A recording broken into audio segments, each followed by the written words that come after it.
out of Norman, Oklahoma. Brought to you by Groundworks. Nellie McEnroe-Marinas won the highlight. She had a terrific series against the Missouri Tigers in Columbia on a 7-game hit streak at the moment. Oklahoma with some new names this season, but that doesn't mean the expectations change with Oklahoma.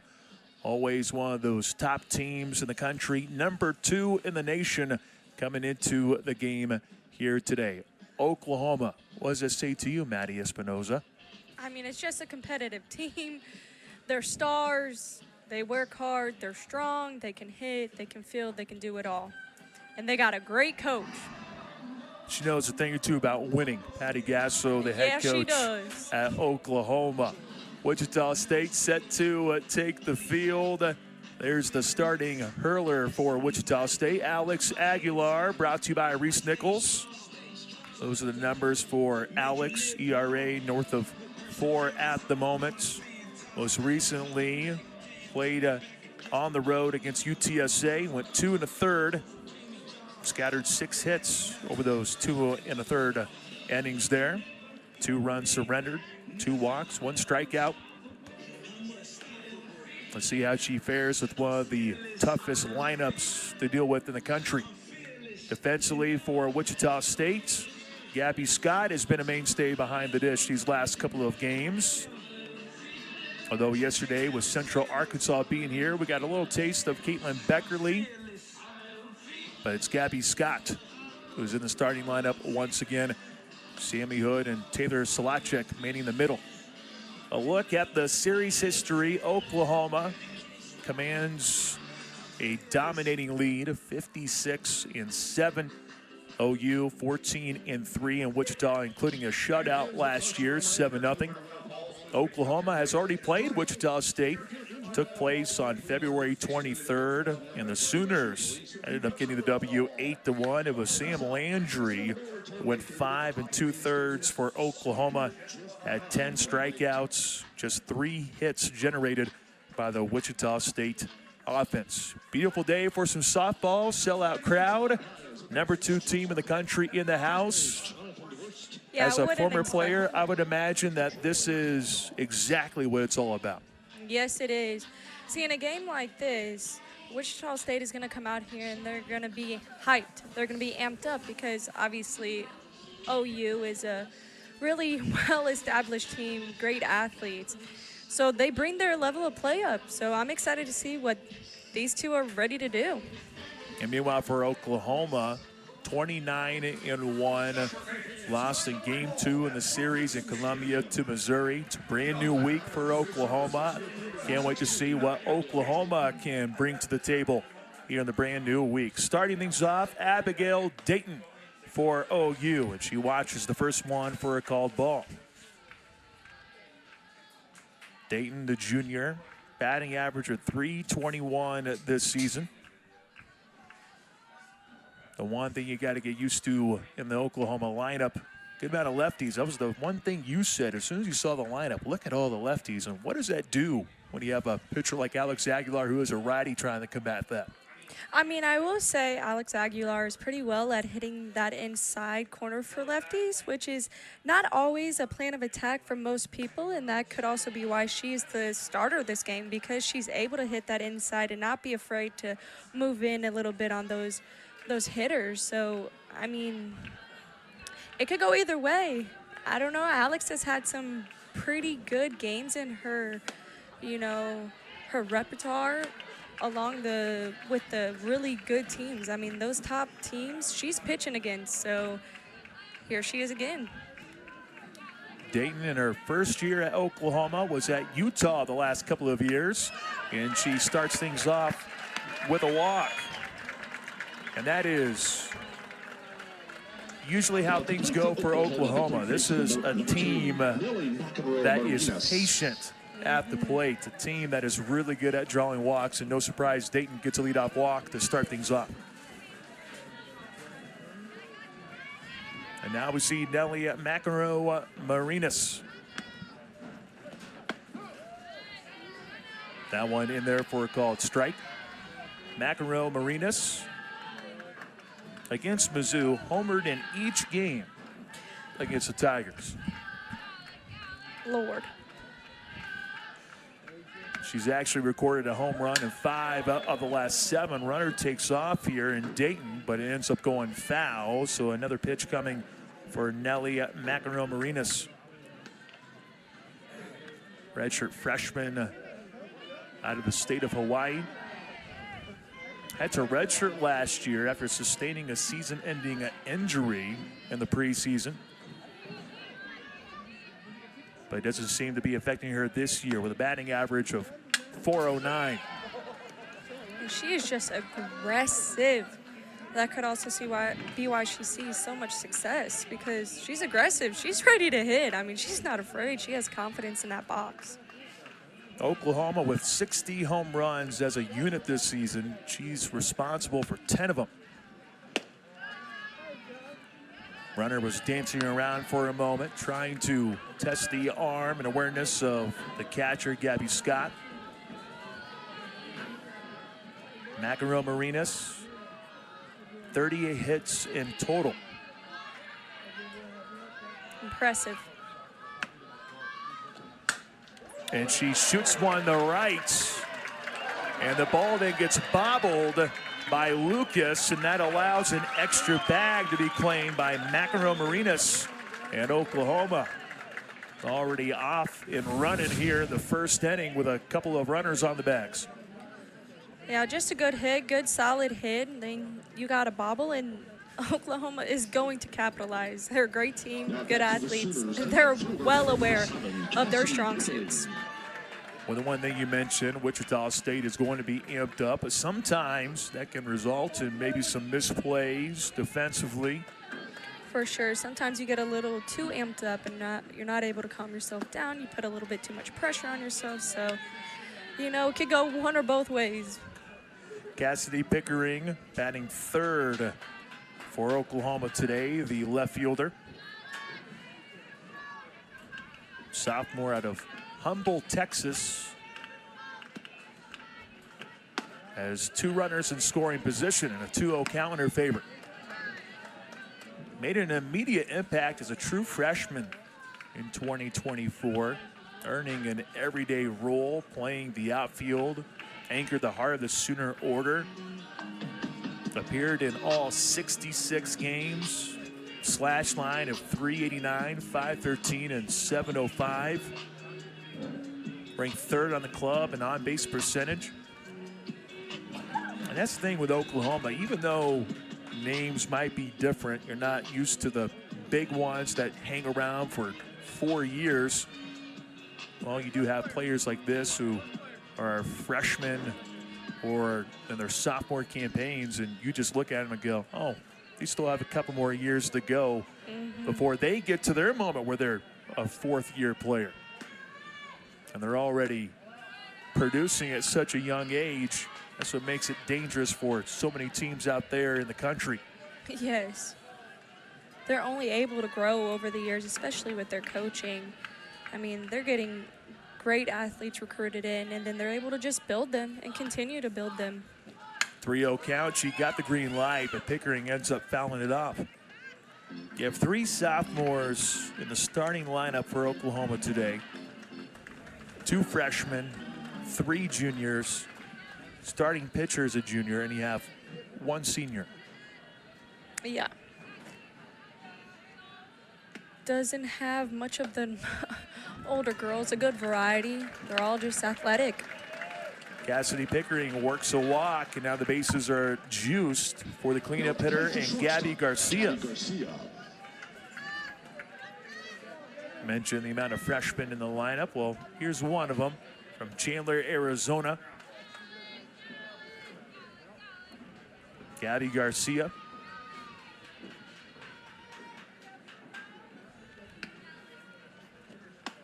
Ends up taking the first one for a ball. She had a 14-game hit streak come to a close in that second game against the Missouri Tigers, a game that Mizzou won 3-1. And they're going to be a little bit amped up over that loss. And, you know, sometimes that's not great for their opponent because they come out ready and hot after losing. Yes, they obviously clinched the series, but still, this is a winning team. The 1-1 fouled off. And Alex Aguilar in a great situation here with a chance to get that first out for the inning. But you know, Garcia is going to make her work with a batting average of .390. She also is in double figures for homers with 10. Defending the plate, 1-2, fouled off once again. Good amount of people here for this one. Number 2, Oklahoma, Wichita State. Sellout crowd. They installed some bleachers in right field and a good amount of people there for today. Of course, you got a porch out in left. A few people out there as well. The 1-2 also fouled off. I mean, she's just working it in the box. She knows what she's aiming for, and till it's her pitch, she's gonna foul them off.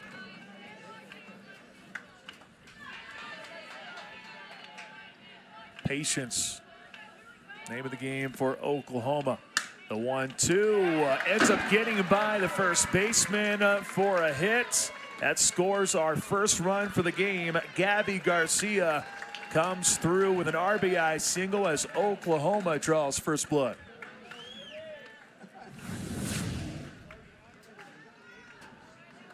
Compton was right there. It's one of those situations to where if Compton maybe didn't have to worry about a runner at first, she probably finds a way to get that one. And yeah, she almost did right then and there. But instead it goes through for a hit, and Oklahoma. Bases loaded still for the Sooners, and still nobody down as we see Ella Parker take her spot at the plate. What's the conversation here if you're coach Christy Bredbender? I bet she's just going out there to, you know, calm them down, or either get them real hyped up and say, you know, we got this, let's do this thing, or she's saying, hey, let's just take a breath.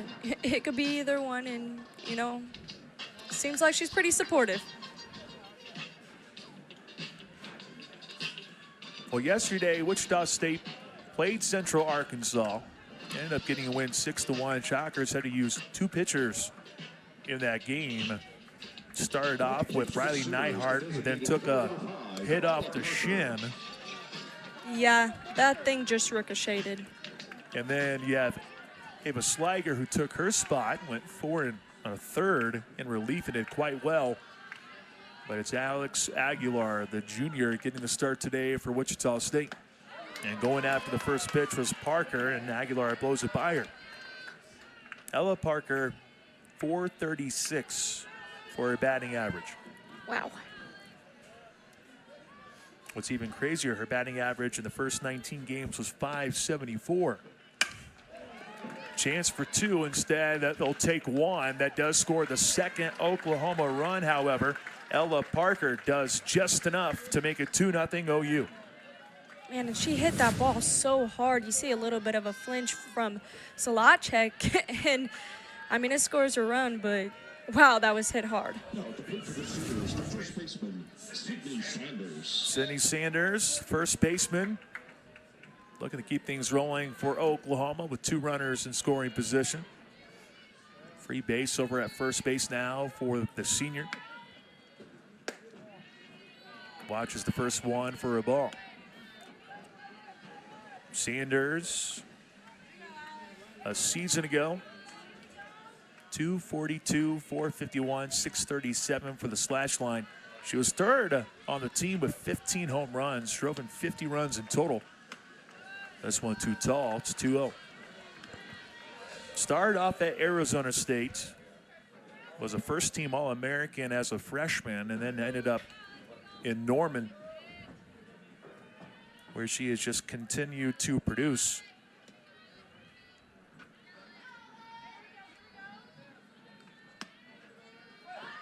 Shows bunt, got underneath it. Here comes Compton for the catch for Wichita State. Heads up play for the first baseman for the second out in the top of the first. batting for the Sooners, the second baseman, number 50. Yesterday, we saw Sammy Hood go with a similar strategy, and it resulted in a run, in a hit. Not so much there for Oklahoma. Ailana Agbayani now at the plate for Oklahoma. She shows bunt. She puts it down. Tough play to be made by Nelson. She just puts it in her pocket. And Agbayani says, all right, don't mind if I do. Let me do the same thing, but here, let me show you how it's done by putting it down the third base line for a single. She just gets that down with ease, puts it in a perfect spot, and she's fast. I'm telling you, those Oklahoma girls, they are good. I mean, they got everything in the game. They really do. Just straight athletes. Number 8 hitter Isabella Emmerling behind the dish today for Oklahoma. 254 batting average for the redshirt junior out of Martinez, California. First year in a Sooner uniform, and she lifts one in the middle. A diving catch attempted but unable to be made. And Oklahoma makes it 3-0 in favor of the Sooners.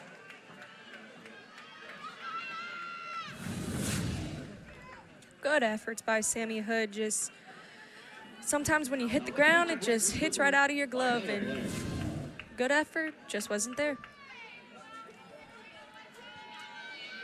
Maya Bland, the right fielder. Number 9 hitter for Oklahoma, as the Sooners able to bat around in the very first frame. This is the 25th game for Bland, but just the 4th start of the season for her.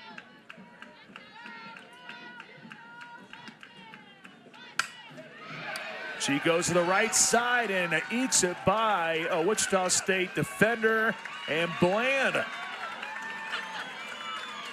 coming into the game with 3 RBI, make it 5 now for the season as the Sooners lead 5-0. Wow. And it just happens like that. Put the ball in play, got some speed on the bases, you're aggressive, and there you go. 5-0 OU with 5 hits. Abigail Dayton kicked things off with a walk.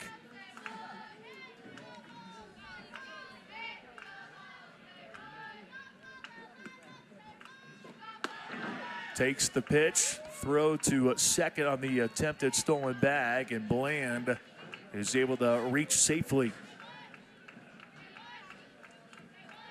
Third stolen bag of the season for Bland. And now Dayton, talked about Bland having just 3 RBI. Well, Dayton's got 3. She has a chance to maybe make it 5 runs batted in if she can find a sweet spot in the outfield.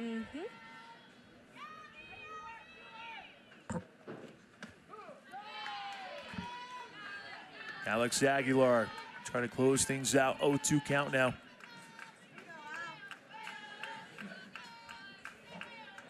Oklahoma finding some good spots early on here in the contest. Went after the 0-2 and just fouled it off. Abigail Dayton, 2025 preseason All-SEC. 3rd-team All-American when she played with Utah.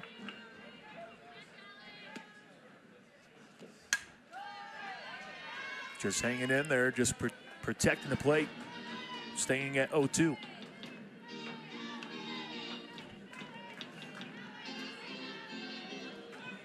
Season ago at Utah, batted .431, also was a stellar defender.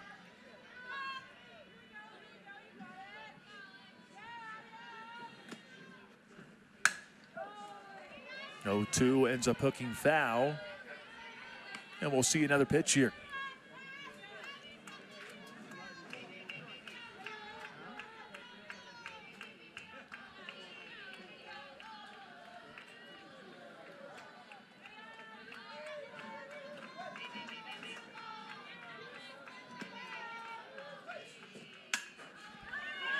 Just chopping away just to make sure that Alex Aguilar doesn't get the punch out.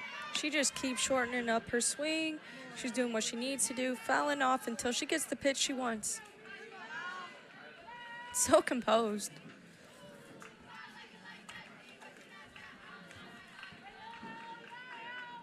Aguilar looking to close the inning. Instead, it's smashed to the right side. 2 runs come in. Looking for 3 is Dayton, and she slides in safely. 2 RBI triple. Oklahoma expands it to 7. Wow, just a great hit. And that speed was insane. I thought that was Lightning McQueen on the bases. Christy Bredbender comes out, and she is going to replace Alex Aguilar in that circle. 7-0 Oklahoma, 2 down in the top of the first. Sooners, but runner on third as well. We'll talk about the new pitcher when we return. Oklahoma already knocking the starting pitcher for the Shockers out of the game, so Chloe Barber takes her spot inside the circle. Oklahoma, the Sooners, known for their prolific offense. 7 runs here in the first. That would be good for a season best for the Sooners. We were wondering how would they respond after seeing a 31-game win streak come to a close against Mizzou. Well, simply put, Oklahoma was well prepared and ready to strike right away here in this contest. They did not come to play. They came to win. And, you know, they set that tone pretty early. So Chloe Barber, she's inside the circle for Wichita State. One of these moments here for her to see what she can really do. Last year, Oklahoma came out quickly as well in a 7-0 win, but after they got off to such a hot start, it actually was contained the rest of the way in relief for Wichita State. Let's see if Barber can repeat it. Instead, this one gets by the catcher. They do throw it at home, but Dayton slides in and make it 8 now for Oklahoma.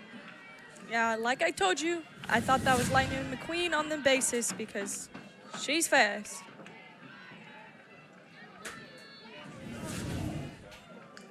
What's the famous line? If you want to be like me, ka-chow. Is that the famous line there for cars? Pretty sure that's the case for Lightning McQueen as Nelly and McEnroe Marinas fouls this one off. Hey, if you're going to start quoting, you know, Pixar movies, then game on. McEnroe Marinas end up singling earlier this inning.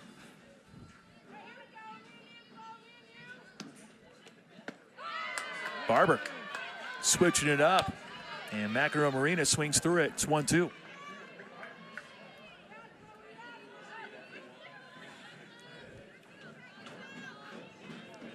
Last time out for Barber, played at UTSA, went just 2/3 of an inning, and she delivers a strikeout at her first inning of relief. 8-0 no, Oklahoma on top. Wichita State. This is a look at the starting lineup brought to you by Groundworks. Cameron Compton has been red hot at the plate. Lasted a 2-run no-doubter yesterday against Central Arkansas. Oklahoma's starting pitcher, Kirsten Deal. ERA of 2.19. Oklahoma pitching-wise just across the board. A collective ERA of 1.90, which is number 5 in the country. Eliak kicking things off for Wichita State. And this is a lefty hurler in Deal, which will switch things up for Wichita State. Deal against Mizzou ended up tossing 4 innings. Gave up just 1 hit and 1 run. Eck right back to the left it goes, and it ends up going over the wall. Wow. Ellie Eck with a leadoff home run for Wichita State. Went right after the scoreboard. That was insane. Nothing but ball. Kind of up the middle, kind of Apo Taco, and out of here. Well, good thing they have protected netting around that scoreboard, because she used it as a target. Second home run for Ellie Eck as a Wichita State Shocker. Wichita State trims it to 7.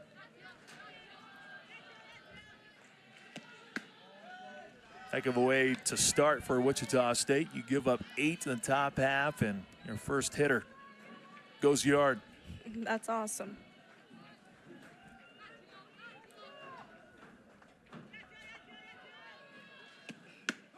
Lauren Lucas, starting right fielder,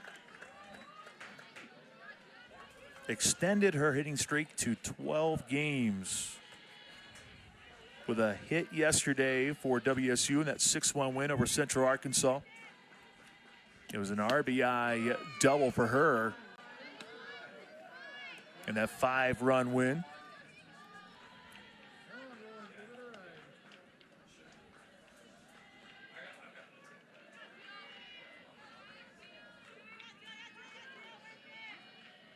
Two one from Deal.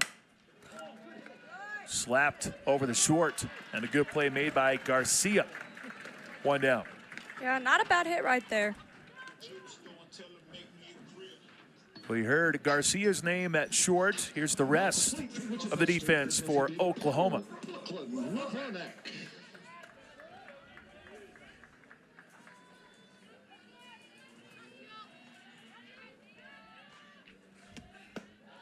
First one, the Brooklyn Levonic ends up being just off the plate for ball 1. Levonic and Lucas both with the same batting average. Lauren Lucas at 429, and this is a freshman who's at 429. Yeah, I mean, it's extremely impressive. To see that consistency in a freshman is just, I mean, that's really promising. We've highlighted some of the younger players for Oklahoma. Same could be said for Wichita State with some of their members. Don't know if we'll see either of the freshman pitchers in Riley Neihart or Ava Sliger today, but they pitched yesterday in that win. You have Levonic, Gabby Scott, some freshmen that are really coming along for Wichita State. Levonic yesterday, she was 0 for 2 in the game, and then in the 5th inning, 2 RBI double. 3-1, fouls it off.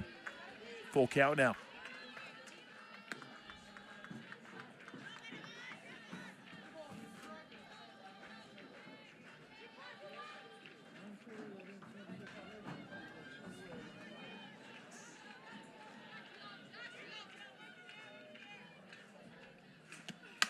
Three-two, Levonic puts it in play, but there is Agbayani, who's able to scoop it up, deals over the first, 2 down.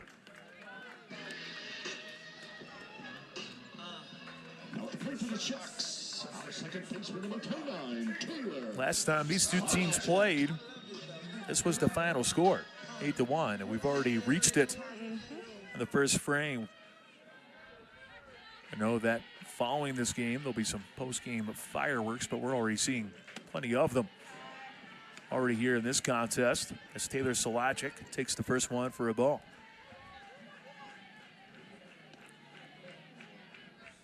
Selajic at 321 for the batting average. Added to her walk total of 23 yesterday against Central Arkansas.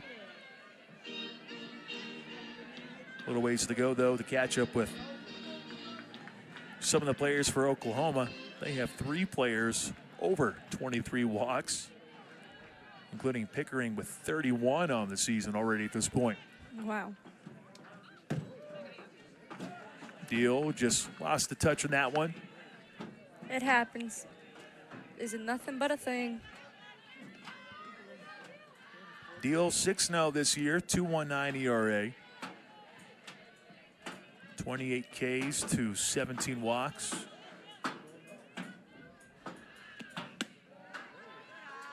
Three balls, one strike now here for Solachik, who's really been seeing the ball well for Wichita State at the plate.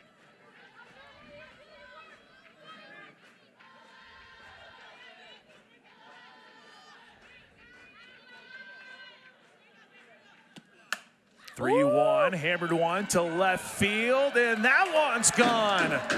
Solachik goes yard.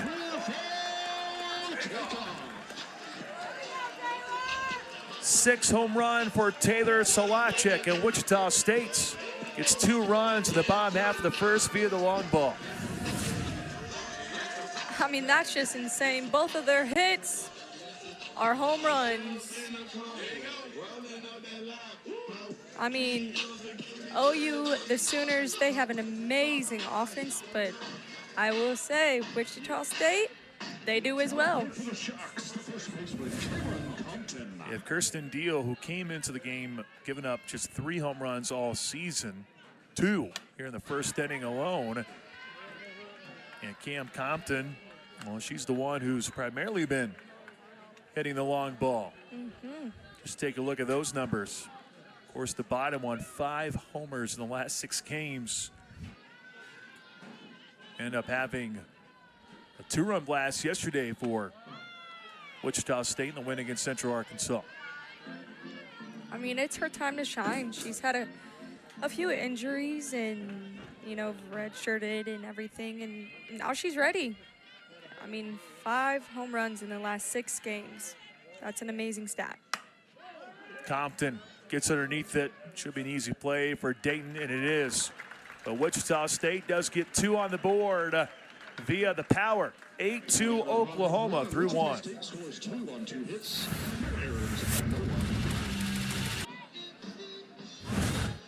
Chloe Barber has come on to replace Alex Aguilar. Ended up striking out Nelly McEnroe-Marinas to close top of the first. And now we have Cassidy Pickering. Noted how many walks that she had moments ago. Now up to 32 because she drew a walk in the very first inning. And for Chloe Barber, that'll be something that she'll have to deal with this year. Has given up 42 walks. Oh, last year she had 64 in 28 appearances. Started 19 games. But this year, ERA has gone up. 3-6 record.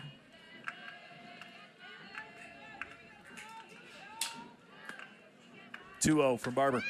Upstairs. I remember us talking about how, you know, the game of softball has changed. There's more film on people, and that could also be a reason that Chloe Barber has seen a little bit more fight from her hitters, is because, you know, they know some of the pitches that she's going to throw. They know her style. They know more. 4-pitch walk drawn by Cassidy Pickering. And I think that's for sure true, but also there's that saying, the sophomore slump. Like, those things very well could happen. You do get comfortable. You think that, hey, my stuff is great, and you feel like we can do the same thing, and then you come to realize, oh, these players have also gotten better in the offseason. Gabby Garcia.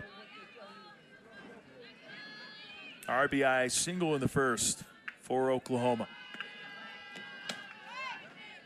That one shoulder high, and Chloe Barber trying to find the spot here in inning number 2.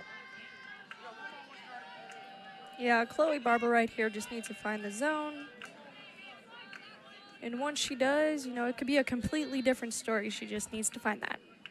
Take that back. 1-1 be in the count. After showing bunt, Garcia pulled back. Was looking to become one of those to hit a home run today. 10 home runs on the year for Garcia. True freshman from Arizona. Looks like Chloe Barber hit her with that rise ball, and she was able to stay off of it, but was a little bit tempted. And if I do say so myself, those pitches are very tempting.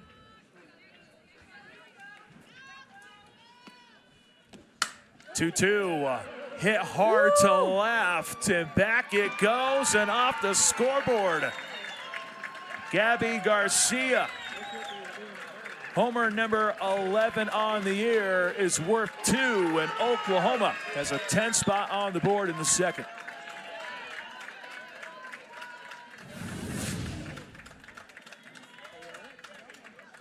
Wow, just gone off the bat. You could call her Gone Garcia because, man, that ball was hit well.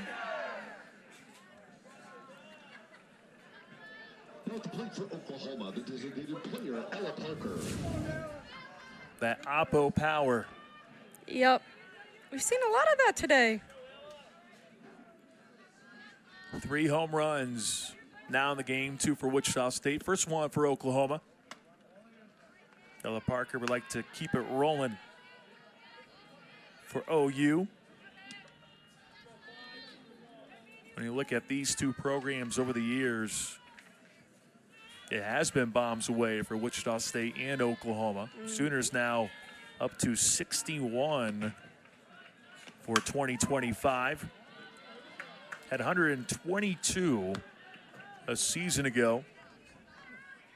Over the last 5 seasons, Wichita State has hit the 4th most homers in all of Division I softball at 400. Oklahoma, though, number 1, and by a mile over Miami of Ohio. Miami of Ohio with 506. Hood makes the play from short. First out recorded in the second frame.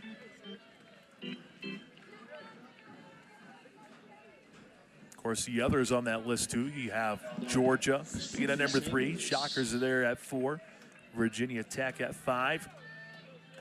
Home run ball hasn't quite been there for Wichita State and Georgia like previous seasons, but when you lose some familiar names like an Addie Barnard, naturally you think that the production would dip a little bit.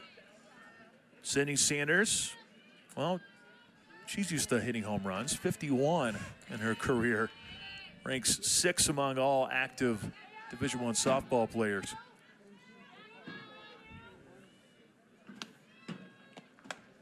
Ooh, that ball had some spin on it.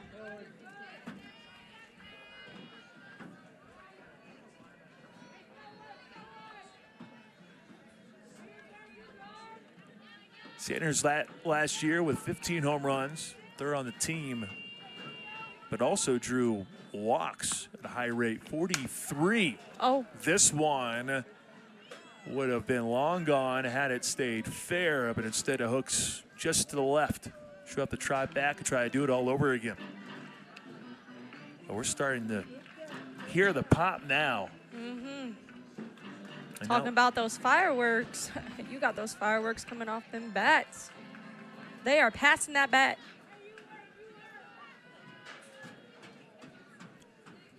And Sanders, she'd like to get back on track. She was 1 for 7 in the series against Mizzou. Fouls this one off to make it 2-2.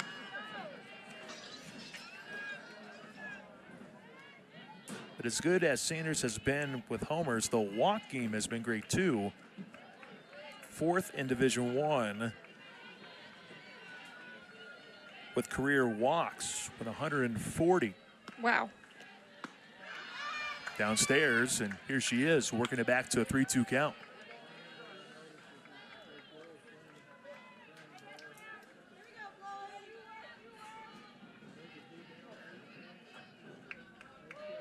Last year batted just .242, but this year firmly in the 300s. 3-2 got underneath it. Ends up going foul. All the fans on high alert. And boy, are there a lot of fans in the stands here for today.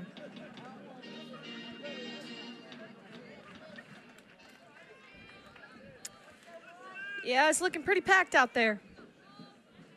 That's what I like to see. And all of them getting a chance to look over at a new building that is currently being constructed. Wichita State investing in the softball program. The Christy Brebender leading the charge. Over 400 wins now in a career.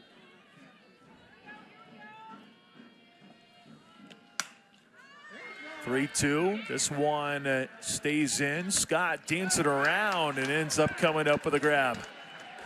Probably a sigh of relief coming down with that one. She was doing the cha-cha there for a second trying to find that ball, but she secured it. Sure looked like it. Look at that. Look at that movement. Kim Compton came in. She's smiling. Chloe Barber also smiling too. I mean, that's what softball's about. Having fun. You're here for a good time, not a long time. Have some fun. Agbayani. She flies out in foul territory.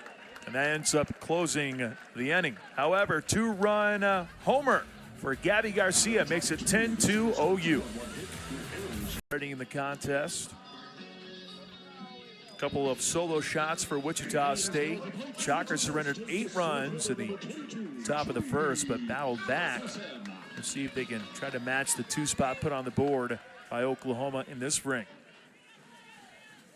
Although one would imagine Deal is trying to tighten it back up, but that one just losing control.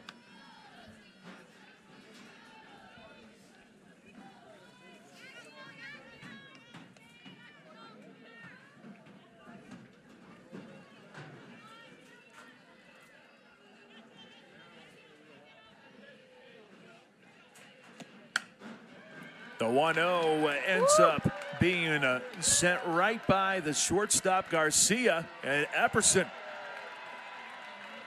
showing off her speed. Ends up sliding in at second for a leadoff double. She can do it all. She's got the power, she's got the speed, she's got it all. Had to hold your breath for a moment because Garcia is such a talented shortstop. You just didn't know if it would get by her. The Wichita State back-to-back innings of getting the leadoff person on. Now can Gabby Scott keep the line moving? Freshman. .321 being the batting average on this season. Sitting with 9 hits. Number 10 potentially could result in the 3rd run. Instead, it goes to short. Garcia did check for a moment at 3rd, but instead takes the out over at 1st. 1 down to the bottom of the 2nd. Now to play for the Sharks, the shortstop, number 4, Sammy Hood. Good aggressive base running from Epperson, but as you can see, Coach Brebender is smiling at her, laughing because she probably should have not gone. But, you know, sometimes being aggressive gets you another base. Well, when you look at the situation the Sharks are in, you're down by 8. You might as well gamble a little bit more. Yeah, try it a little bit. Because you never know. Sammy Hood looking to bring her home. Sammy Hood yesterday against Central Arkansas ended up going 2 for 3. She singled in the 5th, although the ball didn't go very far. She tried to get the ball down with a bunt. Instead, it popped up. Here she is showing a bump for a moment, but pulls back. But in the 6th, now that hit went a little further. That one went over the left field fence, but you had to wait for a moment because it was hugging that left field line. Ends up staying fair for another home run for Wichita State. This one is in foul territory. McEnroe Marinas ends up coming up with the catch for Oklahoma. And there are 2 down.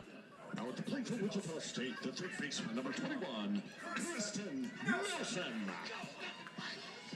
Well, Kristen Nelson had herself a game yesterday.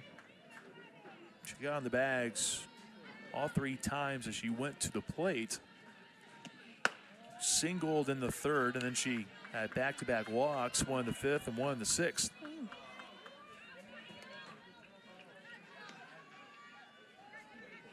Batting average just a shade over 200 at 208. Ooh. And Deal this time was searching for the inside corner, almost went too far in. Yes.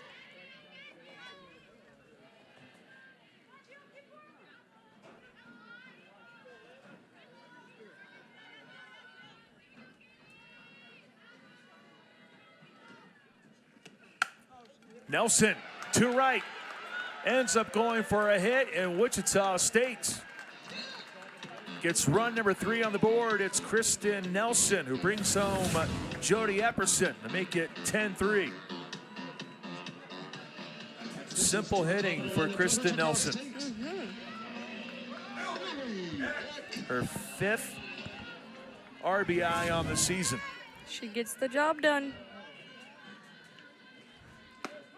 And now the one who started the home run party is now at the plate, Eliek. That was not just a home run. That was a laser beam. For real. If there was not a net out there, I don't know if that board would be okay.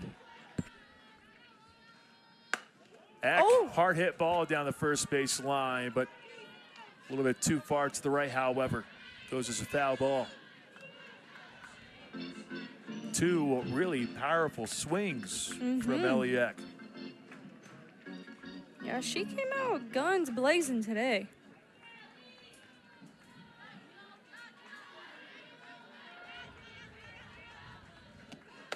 Eck, check swing. Did she go around the appeal? They say she did. Now, Christy Bredbender is heated after that type of call, but it does close the 2nd frame. 10-3 Oklahoma. Oklahoma State. I have a feeling some Oklahoma fans might be interested in that one. Just a few. I don't know, actually. I don't know. Not like that's a big rivalry game or anything. 10-3 Oklahoma as we open up the 3rd frame. I don't think Isabella Emmerling meant to do that. Ends up being a foul ball. That ball came off hard off her bat, and she barely even swung. That just shows you. The raw power. The Sooners are strong. Sooners strong. Come on. Isabella Emmerling with an RBI single back in the 1st frame. Chloe Barber mixing up the pitches here today. She's been showing a little bit of everything today. Yeah. Hasn't just all been about power. It's been a little bit of everything for Chloe Barber in relief. Yeah, she's utilizing that off speed, and that's a nice changeup, I will say. Well, she came in the 1st, recorded a strikeout to close the 1st frame. Then she gave up a walk, a 2-run homer, and then ground out and a couple of pop-ups. Not bad. Maybe she has found her rhythm for Wichita State.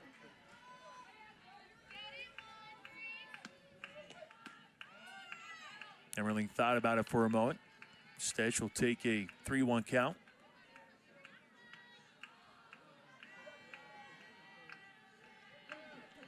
Emmerling in her first season with Oklahoma was at North Carolina beforehand. Ended up setting some records for North Carolina. And this one is drilled to right, and it reaches the bleachers for the 2nd home run for OU. Emmerling with her 9th home run on the year. And Oklahoma makes it 11-3.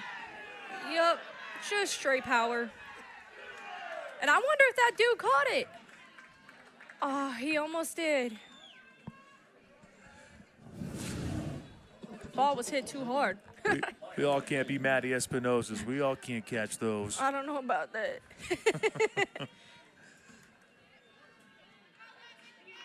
Emerling with an impressive display of power, our 4th homer for the day.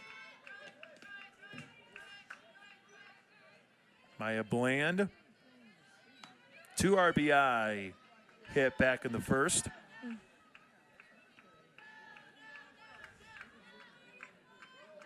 As a freshman, ended up being Oklahoma's top pinch runner in 2024. Had 8 stolen bases. Only had 18 plate appearances in total, but getting some more work here today for the Sooners. Sometimes you got to help your team in whatever way you can, and she obviously did that last year. Well, it wasn't that long ago when she was in high school. She was actually rated the number 11 player in the class of 2023 by Extra Inning Softball. Oh, Bland wow. puts it down and make that a 2-hit day for Maya Bland. That's going to bump up the batting average a little bit.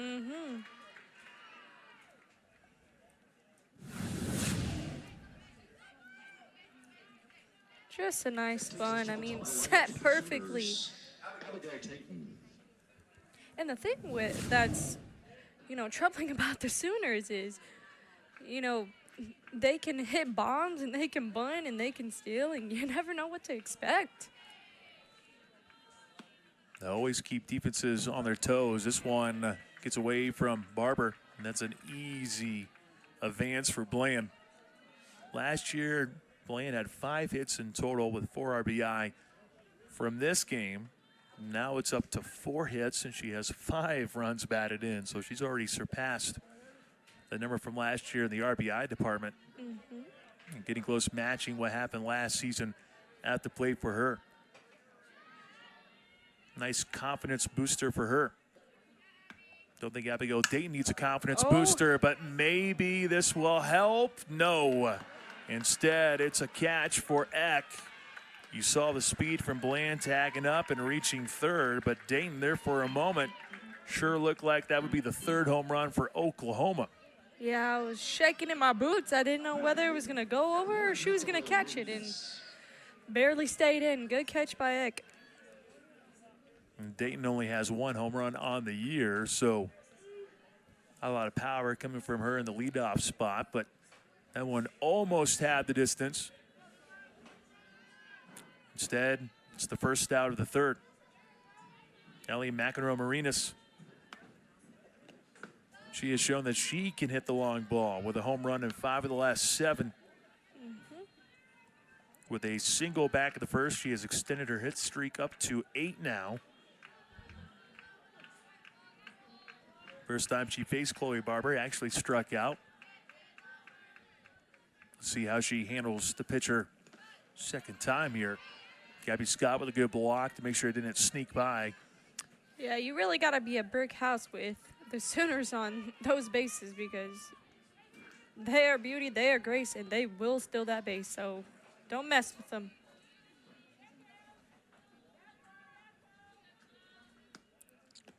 Two-0 from Barber, hard hit to right center. Epperson trying to make a grab. Instead, it gets by her.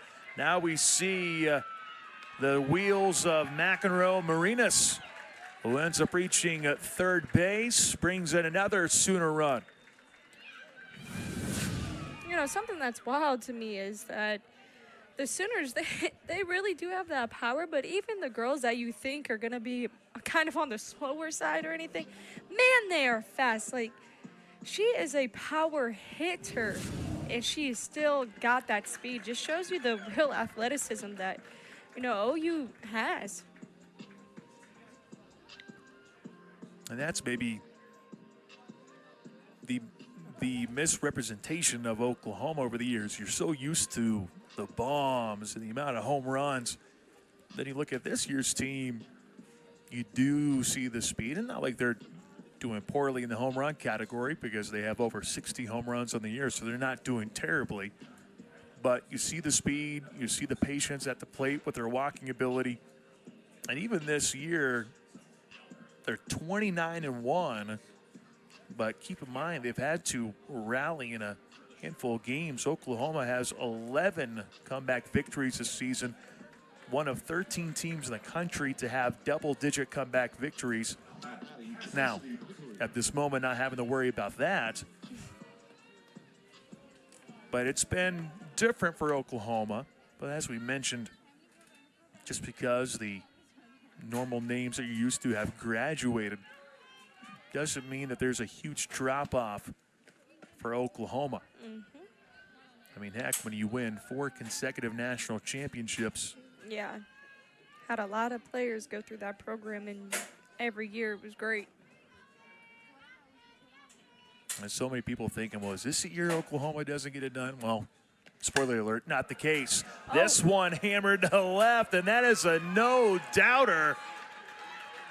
Cassidy Pickering with a 2-run blast for Oklahoma. I'm not going to lie. I do not know where that even dropped. I've seen some long ones here at Wilkins Stadium. That one has to be up there. Yeah, you can't elevate with a team like Oklahoma because they're gonna pound that ball, and she did. I mean, it hit the street. That poor car that came, it almost was poor timing there. Yeah. They need to be careful out there. Second homer of the inning for Oklahoma. Cassidy Pickering with a 7-game hit streak now. Brings her home run total up to 10 after that one.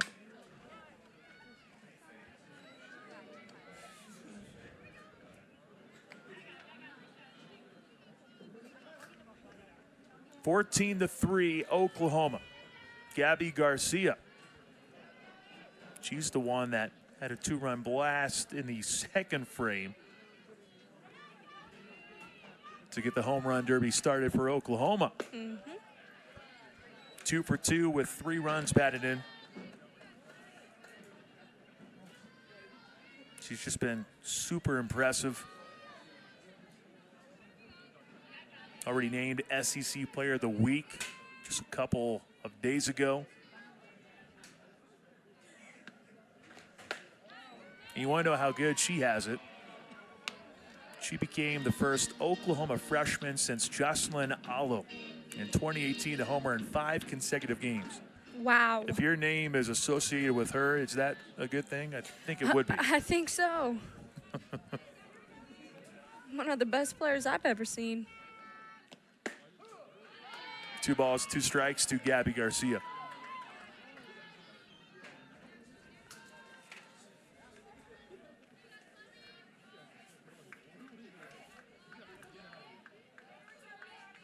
Yeah, those home runs taking place against Kansas, Marshall, Kansas City, and then 2 against South Carolina.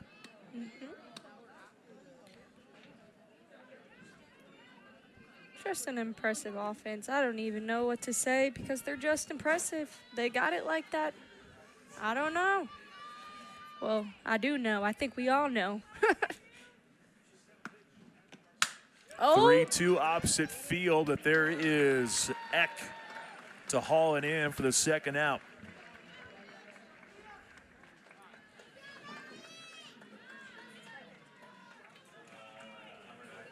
And now we see a new player for Oklahoma. Tia Malloy.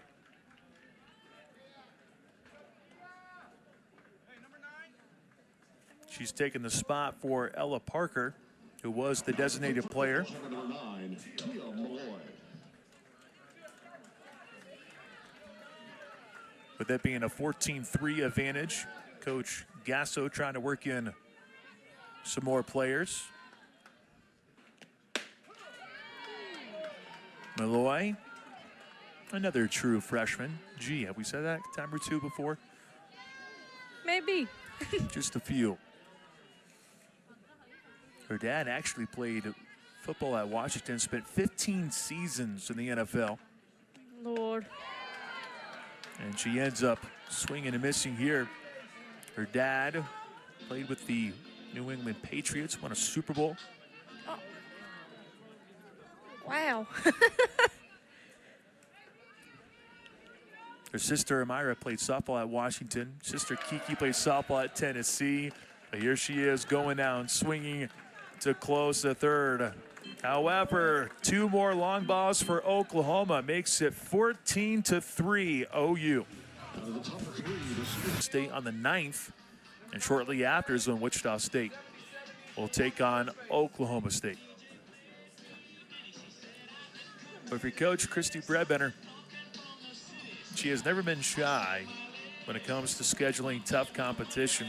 Nope. That's why when you look at the RPI for Wichita State, the Shockers checking in the top 60 at 57. They have already faced 10 teams in the top 65. That includes Oklahoma, and now this is going to help on that front as we see Lauren Lucas, Brooklyn Levonick, and Taylor Solacek all coming up for WSU.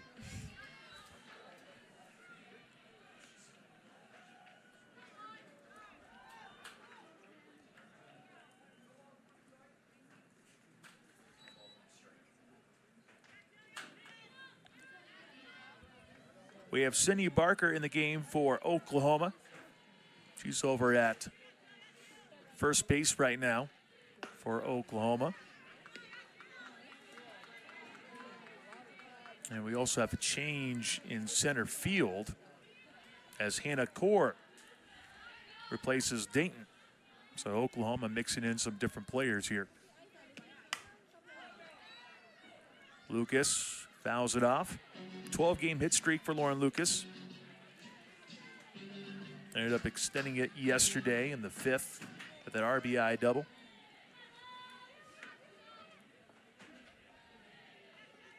One of 2 major players to miss all last year for Wichita State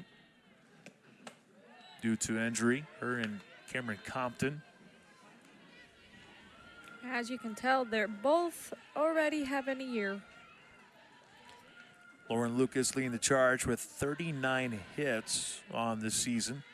Compton with 6 homers. Lauren Lucas hanging in there, 3-2 count. Trying to find that one pitch she wants to send out to try to extend this hitting streak.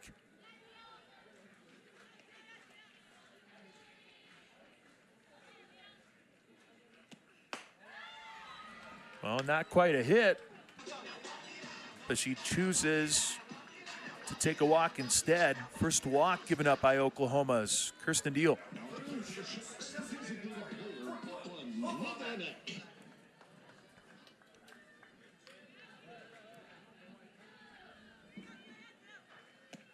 Brooklyn Levonick ends up swinging at the first one for Deal.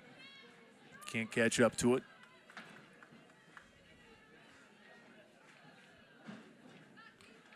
Deal in the first frame gave up 2 home runs. Second inning, it was a double and an RBI single for Kristen Nelson.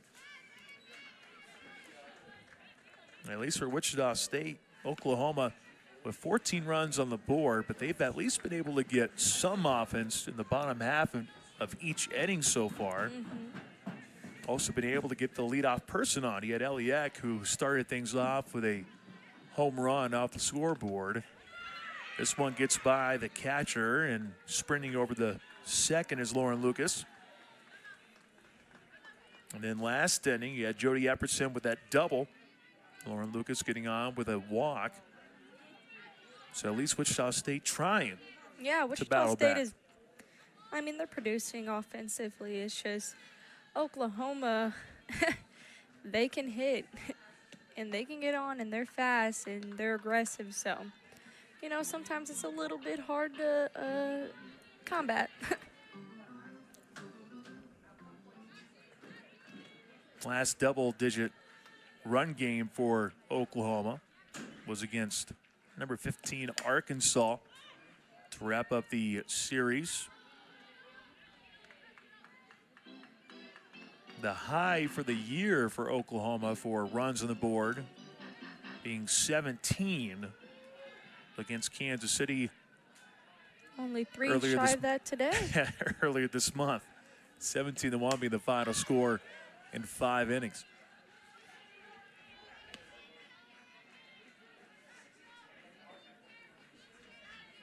Oklahoma top 10 in the country in numerous categories. Runs per game at 8.3, which is number 5 in the country.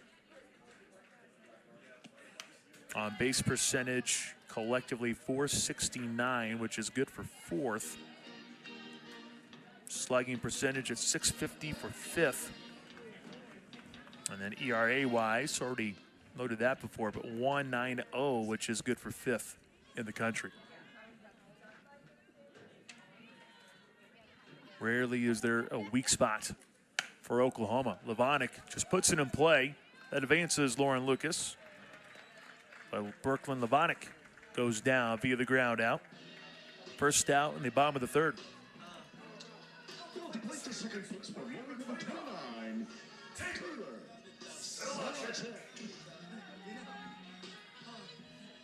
Taylor Solacek with her first plate appearance. Ended up going yard back in the 1st. One of 2 home runs in that first frame.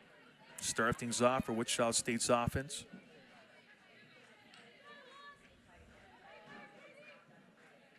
With Solacek getting walked so much recently, you know, she just really hasn't had the ability to showcase her power. And you just saw in that first inning, she still has it.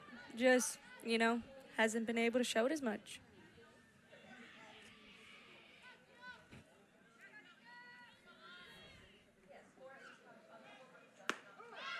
Deal. Good spot by Finds Neal. the perfect spot. 1-2.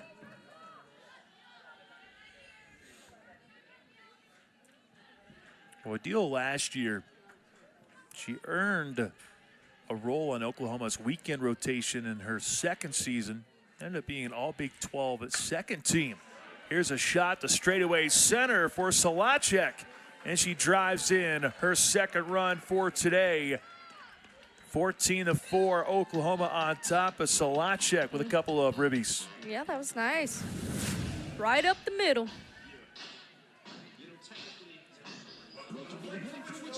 Nothing fancy there for Solacek. Who now has her RBI total up to 19 on the year.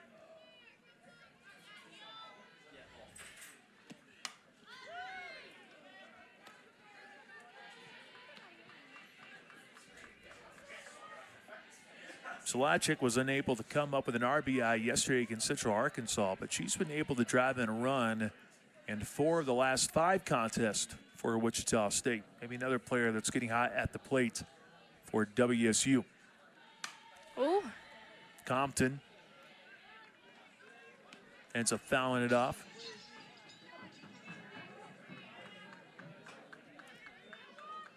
It's just refreshing that she's able to come back from an injury.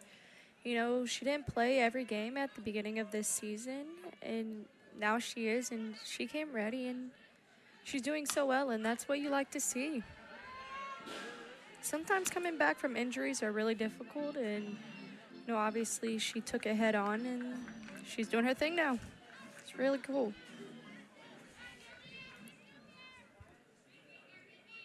A couple years back in 2023, she batted 188, had 3 home runs total. She has doubled that this year. Went with a check swing here. I know the Oklahoma fans wanted that to be a punch out for Deal. Instead, Cam Compton will get another chance here. Yeah, there's one fan. You can hear that one pretty good. Good amount of Oklahoma fans in the stands. Of course, that shouldn't surprise anyone considering just how great of a program they've been.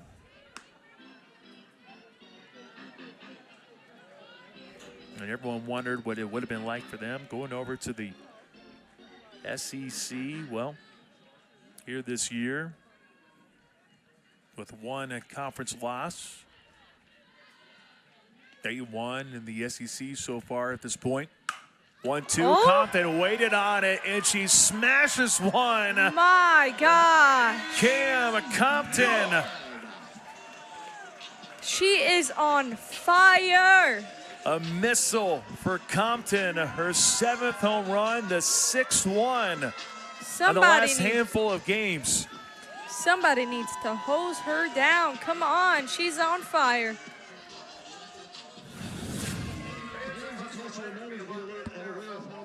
Just, wow. She knew it as soon as she hit it. She turned and looked at the dugout and said, let's go. And then she made the trot where she caught a piece of high chew and now goes over to the dugout. It's 14-6 Oklahoma. 3 home runs for Wichita State. And now Oklahoma will like to slow things down for a moment. Deal having a brief conversation. Lots of smiles, though, in that center circle.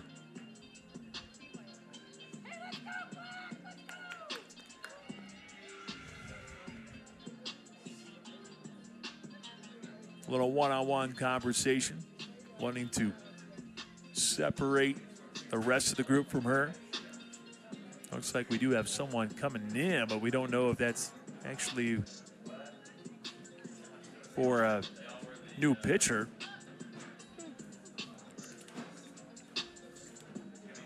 Just a lot of standing and waiting for a moment. Peyton Monticelli's the one who is coming in. And now she officially reaches the chalk as Oklahoma plans on making a switch here in the third. 14-6 Oklahoma. 1 down in the bottom of the third. And we will talk more about the pitcher when we return. 8-run ball game in the third, 14-6. We've seen 6 hits resulting in home runs for both these teams. Just 1 down in the bottom of the third. Jody Epperson. Ooh. She ends up going after the first pitch and makes it a 2-hit day. Had a double in the second and now a single here in the third.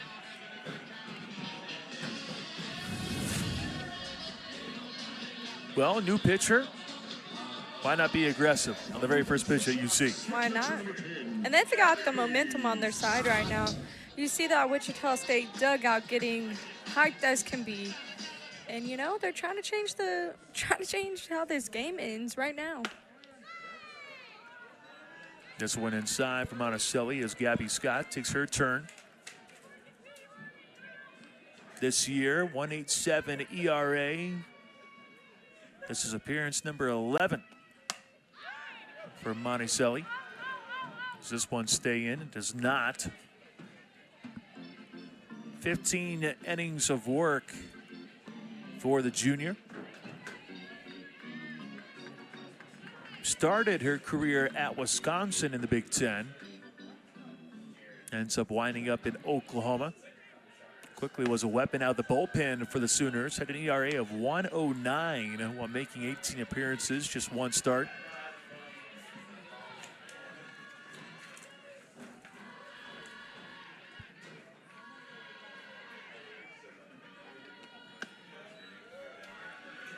(3-1) to Gabby Scott.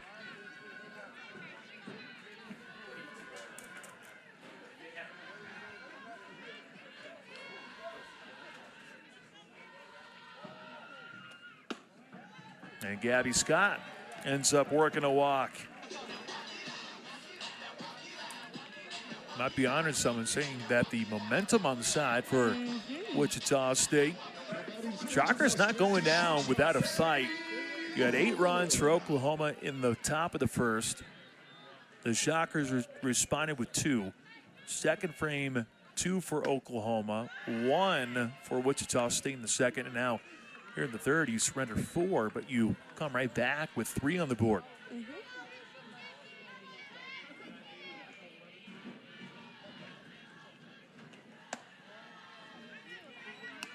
2 balls, no strikes. We talk about that low ERA when it comes to the Sooners pitchers.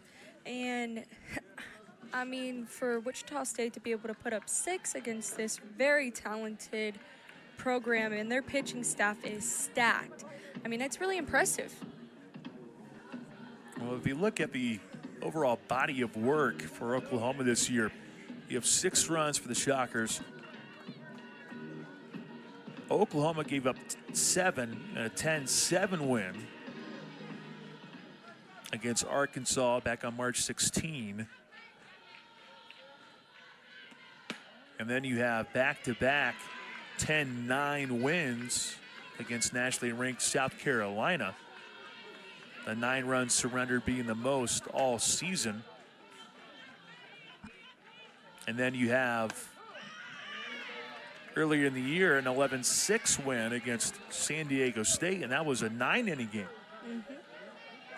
So only a handful of teams have been able to get 6 runs on the board against this Oklahoma team. 3 balls and 2 strikes to Sammy Hood, who thought she was going to take her spot over at first to load up the bags.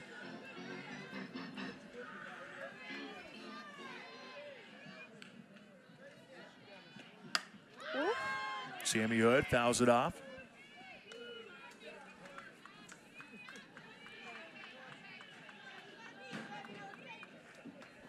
Hood this year batting .247. Has 4 homers on the season. Oh, wow. Maybe 5. It is Sammy Hood with a 3-run shot for Wichita State. She said, oh, I'm sitting at 4. Let's make it 5 as the Shockers put 3 more on the board against Oklahoma.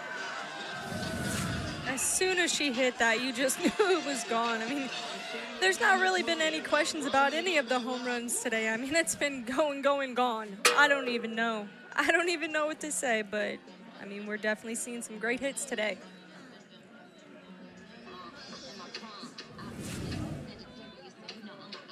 And for the first time in this game, the Shockers have put more runs on the board in a half inning than Oklahoma. I remember when I told you about the back-to-back 10-9 wins. Well, Wichita State has matched 9 runs, the most surrendered by Oklahoma this year. Yeah, and you know, you talked about how Coach Bredbender, she's not scared to put you up with the top dogs, and this is exactly why, because Wichita State, they have that press, they have that grit. You know, they're a mid-major, but they can work. 1-1 from Monticelli ends up being a grounder for Kristen Nelson. Just a second out in the bottom of the 3rd, and now Ellie Eck heads to the plate with already a home run to her name today.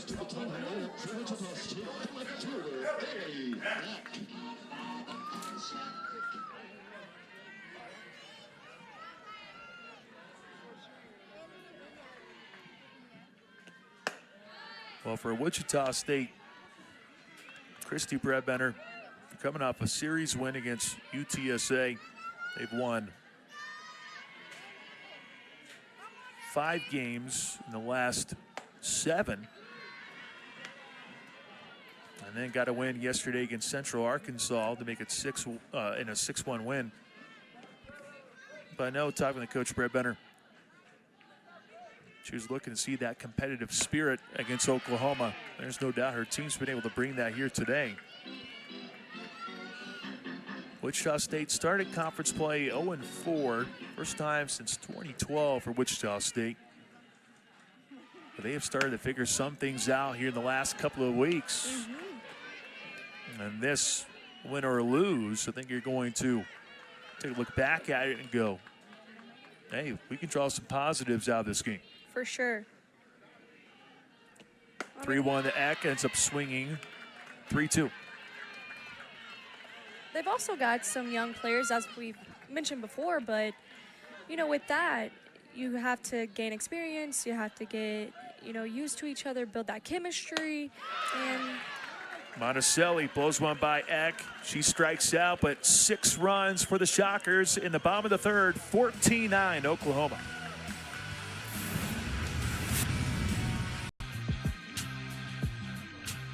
"19 combined hits. You have the 23 runs on the board. It's I know we joked about the fireworks earlier, but I didn't expect this. This has been better than advertised. Well, Sydney Sanders was replaced by Barker, so she's the one who has taken that spot for Oklahoma. As she faces Chloe Barber, who has been on since the second frame. Actually, in the first frame, I should say. Came in the first, got the one out that she needed. In the third, gave up 2 home runs. But that Wichita State offense being pesky and battling back to get a 6th spot on the board. 10 total runs in the third. We had 10 total runs in the first as well. Yeah, I think right now what Chloe Barber needs to focus on is getting this inning done with. Because, Here's Hood. After hitting that 3-run bomb, she ends up making a great play on a 1-hop, 1 down.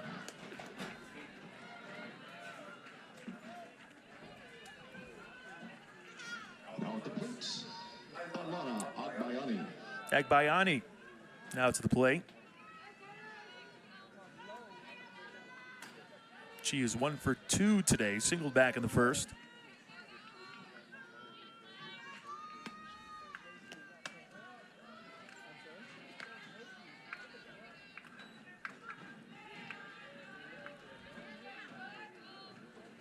Agbayani coming from BYU, established herself as one of the best hitters in a breakout sophomore campaign for the Cougars. Ended up starting 52 games as the everyday shortstop, but a shortstop that can get on base for the best of them.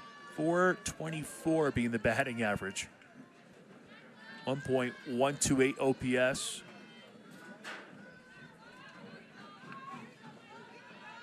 Did not strike out all that much. Had 7 Ks and 208 plate appearances last year. wow. I'm sure some might recognize the last name, Agbayani. Dad, Benny, played 400 games across 5 seasons in Major League Baseball. Played for the Mets, the Rockies, the Red Sox. She had a sister that played collegiate softball at California, BYU. Has a brother that's committed to play Division I baseball. Another family that has some good genes. Here she is, drawing the walk for Oklahoma.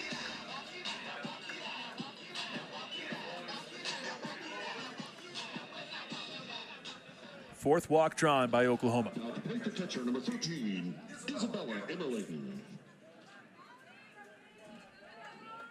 The Sooners came into this game being number 1 in the country with 169 walks. And runner goes on this one, ends up being popped out of play though.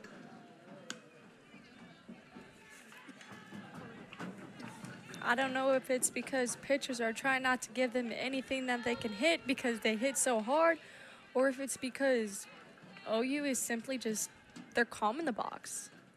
They know what to do. They know what they're looking for. Emmerling had a home run back in the third. This one doesn't have enough. You thought for a moment that maybe, just maybe. I really did. But instead ends up going as the second out in the fourth. Now batting Maya Bland.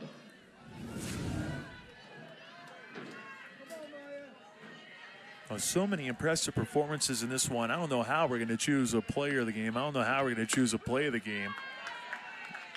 The crew back there might just have to do a montage of all the hits and just say, hey, everyone ends up getting the awards. Too much good stuff going on here. Yeah, for Maya Bland, it's been a good story for her with 2 hits here in the game. Has scored twice. This one gets by Scott. Agbayani ends up going over to second.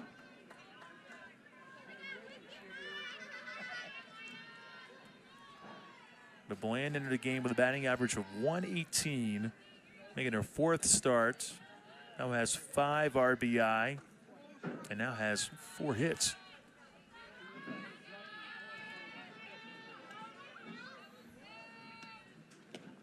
One. Bland ends up flying out to short. And our first goose egg on the board here in it for so many years. 4 consecutive national championships. Patty Gasso in total with 8 national titles. Yeah, Gasso's got it going on. Really the standard in college softball. You look at how many wins that she's been able to produce, over 1,400. Quite a bit there. Yeah. I say over 1,400. I shortchanged her 100, over 1,500, 1,543. That's what happens when you try to remember. But a winning percentage of 813, which is just absurd. Yeah, I don't know about you, but I want to be her. I was talking to someone about her earlier today. They're like, how many wins? Go, well, 1,543. Okay, how many losses? Go, 353. So she's basically 1,200 over 500. I go, yeah. Mm-hmm.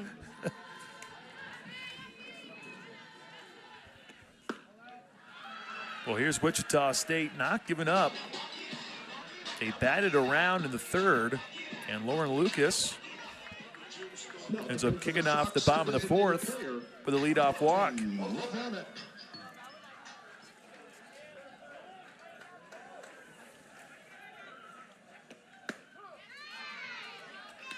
With Oklahoma winning that national championship last year, OU is the only softball program to win 4 consecutive national titles. And just one of 3 programs in NCAA history to win more than 2 national championships. Lord.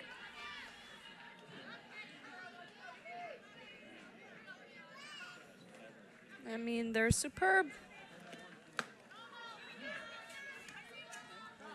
2 balls, 1 strike for Brooklyn Levonick. And it looks like we have a ball that comes from the stands. Ritro.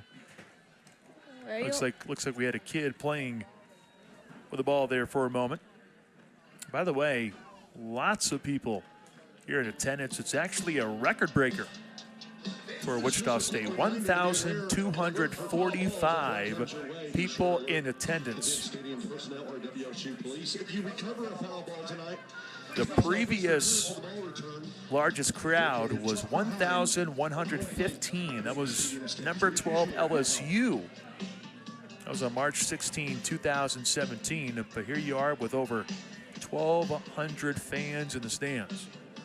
And I definitely feel with the renovations to Wichita State Stadium, you know, that could be even more in the future. And it's really refreshing to see for the Shockers.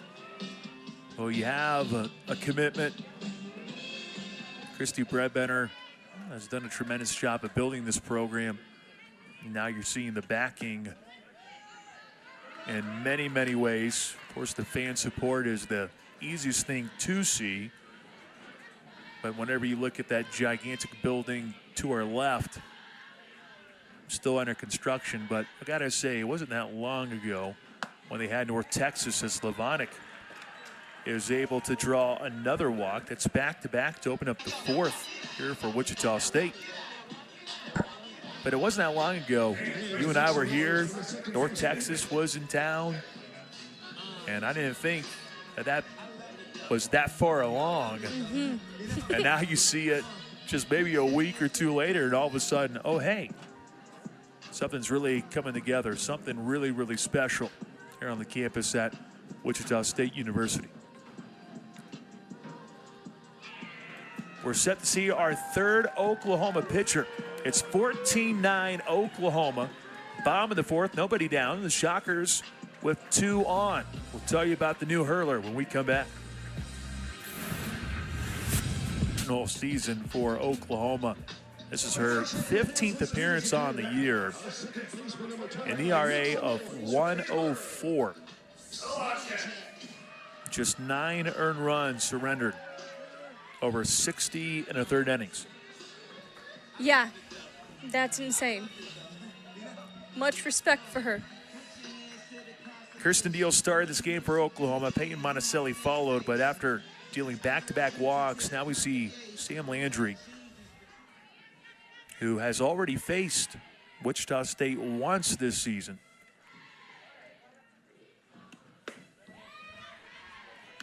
It was an 8-1 win for Oklahoma back in February. Landry ended up going 5 2/3 and struck out 10. And after the first couple pitches, you could probably see why. That's a good variety in her bag of tricks for Oklahoma. Movement is insane. The difference between fast and slow it's a big bridge, so really effective pitching. Wow. Taylor Solachik, who's 2 for 2, down to count 1-2.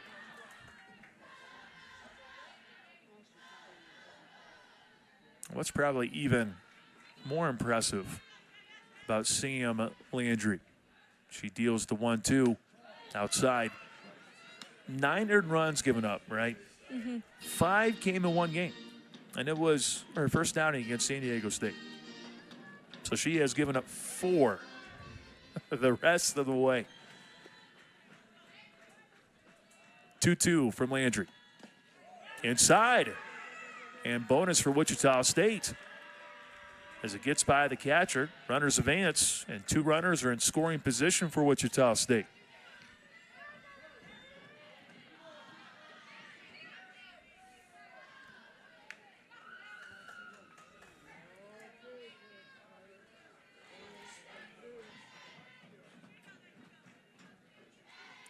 Three-two from Landry. Solachik just got enough, and they're actually going to say it hit her. Either that or catcher's interference. We'll get a review here just to double check on that. And that is correct. Went right down on the glove. I thought maybe for a moment that somehow went in and maybe got a piece of her, but instead catcher's interference loads the bags for Wichita State.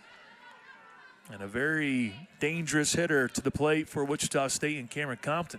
She's very dangerous right now. Oh, and Landry roped that one by Emmerling. Fortunately, the backstop was favorable for Oklahoma. I'm just going to say it. That ball must be pretty fast because I'm here behind that wall, and I felt it hit. She's got some strength. I don't know what she's got going on, but oh my. Well, her season best this year in strikeouts was 11, and that was against San Diego State in the first game. Had 10 against Wichita State. Last time she played at Mizzou and had 9 Ks. Ended up going the distance.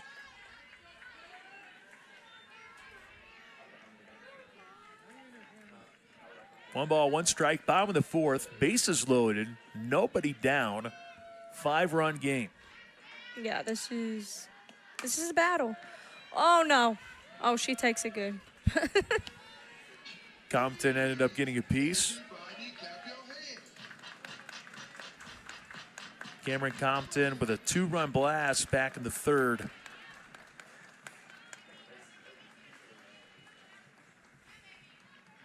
Grand slam would be incredible, but Compton instead ends up lining out to short for the first out in the bottom of the fourth. I thought for a chance he was going to get right over her, but these OU players, they make everything look easy. Well, just the sound of the bat, it sounded like it just hit the very, very end of the barrel. Didn't hit the sweet spot.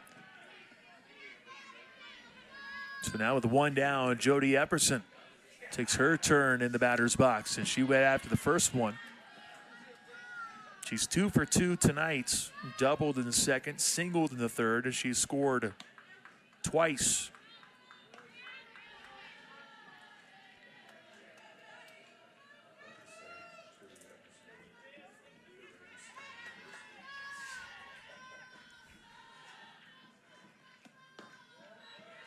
Landry searching for the inside corner, a little bit off. First season for her in an Oklahoma uniform. She was at Louisiana beforehand. She ranked top 10 in the country in wins during her junior campaign. Ended up going 24-10. An ERA of 2.09. 194 and a third innings thrown. Had 10 complete games, 6 of them being shutouts. Struck out a whopping 165 last year. Some crazy numbers right there. 2-1, waiting on it. It goes to the right, and it finds the gap. 1 run is in. Here comes the second, and the Shockers pull within 3 after a 2 RBI single for Jody Epperson.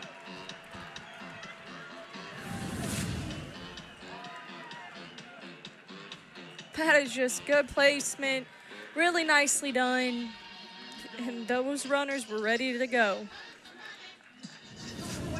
Oklahoma has surrendered its most runs all season, with the Shockers reaching 11. And Gabby Scott trying to keep things moving. Freshman and a big spot here for Wichita State. Gabby Scott today grounded out to short back in the second, walked in the third frame. And then she was sent home courtesy of a big hit for Sammy Hood. 1 ball, 1 strike as Landry grooves that one in there.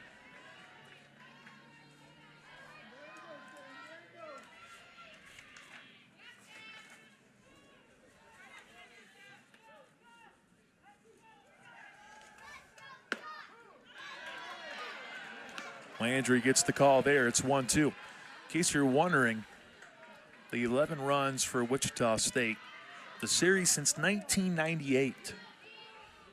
The most amount of runs scored by the Shockers against Oklahoma had been 7. And that was back in 2021 when the Shockers fell 24-7 down to Norman. Yes, I was there. Sure, it was a long day, even for Miss Energy like you. I mean, it was still really fun, though.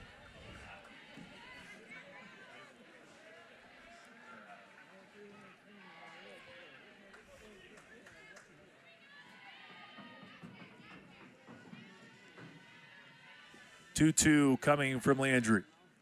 Scott puts it in play. That's good enough for a run. It's the second out in the bottom of the fourth, but Gabby Scott brings home a run as the Shockers have cut it to 2. Sometimes you just got to do a job. Get them in. Not exactly pretty. At this stage for Wichita State, they'll take what they can get. And Sammy Hood, who already has a home run here today, she decided to go with a bunt that time. If she gets a hold of another one, then Wichita State would have rallied all the way back to tie up the game. Trailed 8-0 after the top half of the first. Down 10-2 in the bottom of the second. And Hood went after that one, but Landry with enough ump behind it to get the swing and miss there. The Shockers were down 14-3 going to the bottom of the third. Hood swings and can't handle the heat from Landry. Landry comes in, gets the job done, but the Shockers get a little closer. 3 runs. The Wichita State answered. There's CME Hood with a 3-run homer. A 6th spot in the third for Wichita State. Shockers added 3 in the fourth. And here we sit with a 2-run ball game, 14-12 Oklahoma. 26 combined runs, 20 combined hits.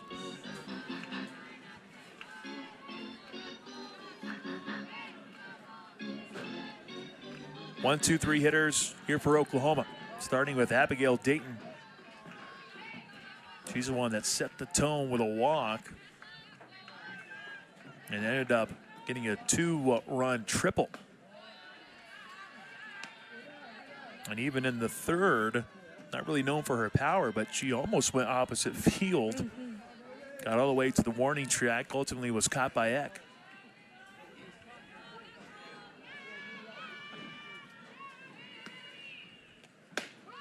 One from Chloe Barber gets the call. Good spot. Oklahoma is on pitcher number 3, Wichita State. Just with 2 pitchers, Alex Aguilar started the game and couldn't get it out of the first inning. Since then, it's been Chloe Barber. Has gone 3 1/3, 5 hits, 6 runs given up with 2 Ks and 2 walks. She has surrendered 3 home runs, which Alex Aguilar did not have to deal with that when she was on, but Chloe Barber, for the most part, has come on and has done her best. In the most recent inning, she did not give up a single run. Here's a tough play over at first, and running it out is Abigail Dayton. As she ends up logging her second hit for this evening. It was in the right spot to make that challenging for Hood. Good stretch by Compton. And Man, I would have tore a hamstring or something on that one, but she did the best she could, but Dayton with the wheels. And now you have a very capable player of stealing a bag over there at first with Dayton, who has 11 swipes this year.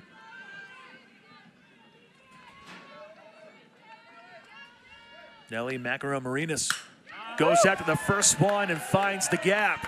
Rolls all the way back to the wall. Dayton flying around third. The throw goes wide, and Nelly Macaron-Marinas brings in a run for Oklahoma.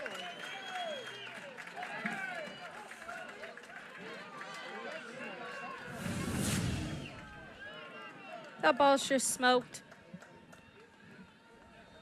And then the throw from Epperson just went off the glove with a relay.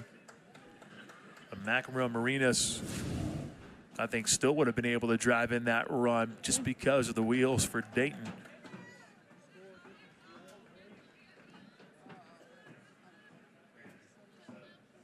And now we do see Cassidy Pickering coming up to the plate. Now the plate for the Sooners, Cassidy Pickering.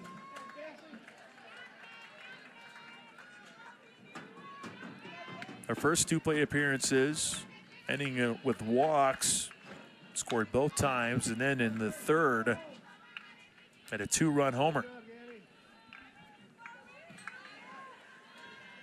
She now is in double figures with long balls, up 10 after that one. Barber takes some off it. 1 ball, 1 strike.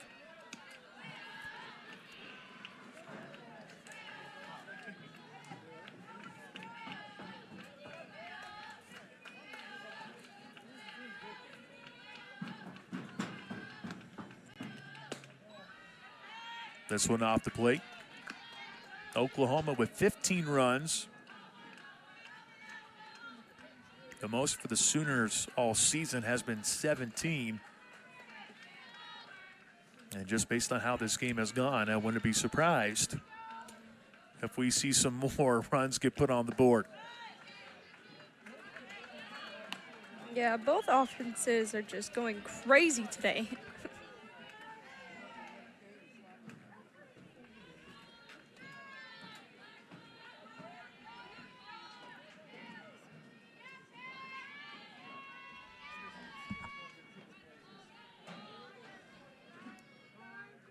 And now this is taking too long. Time was called, and they're actually going to reward the base for Pickering.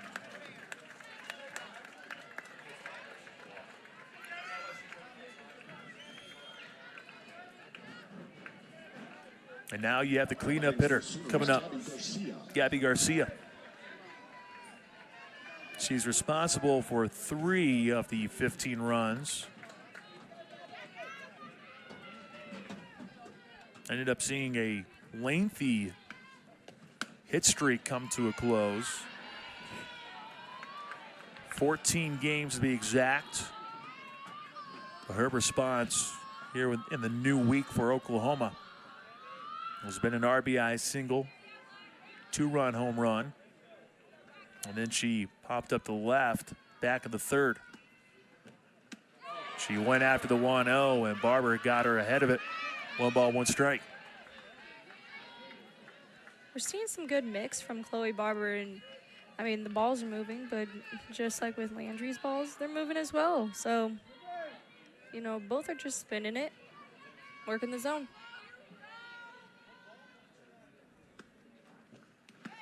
1-1. Scott tried to block it, but it does get away from her. That allows McEnroe Marinas to sprint on over to third, and Pickering heads on over to the second base. Well, we know Chloe Barber has always been capable of having the stuff. You take a look back at what she did last year. Boy, didn't she make quite the impact right away.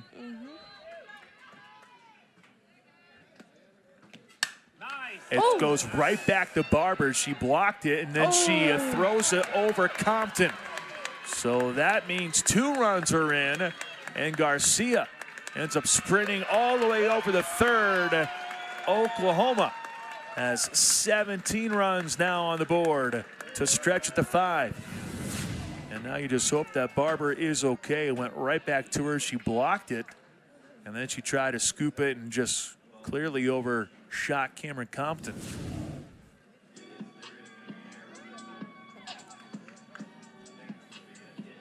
And she's getting checked out at the moment, shaking her head, trying to stay in there. Yesterday versus Central Arkansas, you saw a ball go off the shin of a pitcher. This one off the wrist, which might be even scarier. But Barber, she's going to step off, so that means we'll see a new pitcher. 17-12, Oklahoma here in the 5th. Nobody down for the Oklahoma Sooners. A little bit of a different reason to why the Shockers are going with their third pitcher. It's because Chloe Barber took a hard shot right back to her. Gabby Garcia put it in play. And then Barber was trying to scoop it on over the first. Instead, it ends up going wide of the target. Gabby Garcia ends up sprinting all the way to third. And now we see Ava Sliger. Ella Parker, she's back in. Tia Malloy came on in the third for her and ended up striking out. But Parker has been reinserted into the lineup for Oklahoma.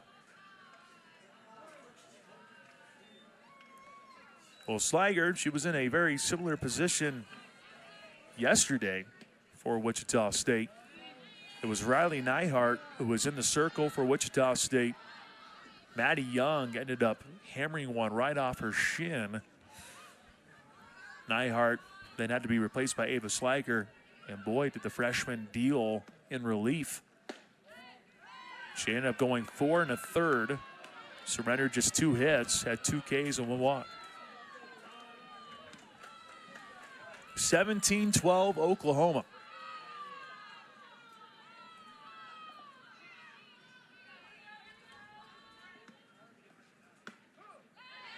That one in there, 2 balls, 1 strike.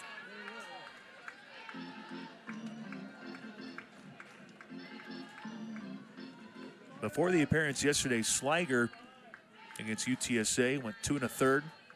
Our best game was against North Texas, where she went the distance, scattered 7 hits across those 7 innings, gave up 2 runs, And the best part, none of them were earned in that game for her.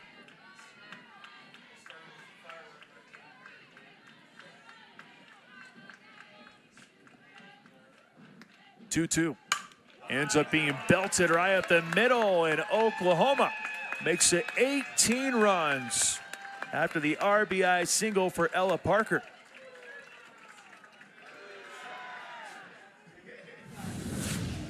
Oklahoma with those 18 runs, now a season best for the Sooners, surpassing the 17 earlier this month. And now Christy Brebener comes out just for a moment. Looks like Patty Gasso will do the same.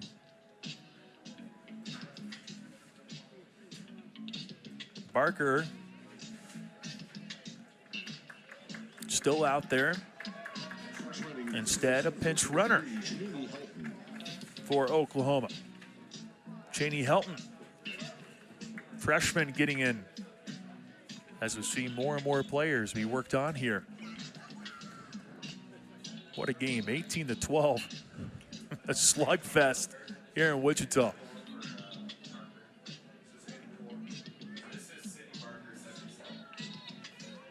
If you're just joining us, 8 runs in the first for Oklahoma, 2 in the second, 4 in the third, 9 in the fourth, but here with 4, inning number 5, and nobody down. Nelson makes the play over at first. I think the argument being made is I fouled it off. At least that's according to Barker. Trying to say, hey, I hit it off my own leg. She thought it went off her foot. The umpires come in to discuss a little bit more, but Sydney Barker's like, hey, hold on. And now they're going to go take a look. This is the best angle. Oh. Sure didn't. That did not hit the foot of Barker, at least on that angle. Yeah, I didn't see any contact, but you know, who am I to say? Well, we've had some that are close, but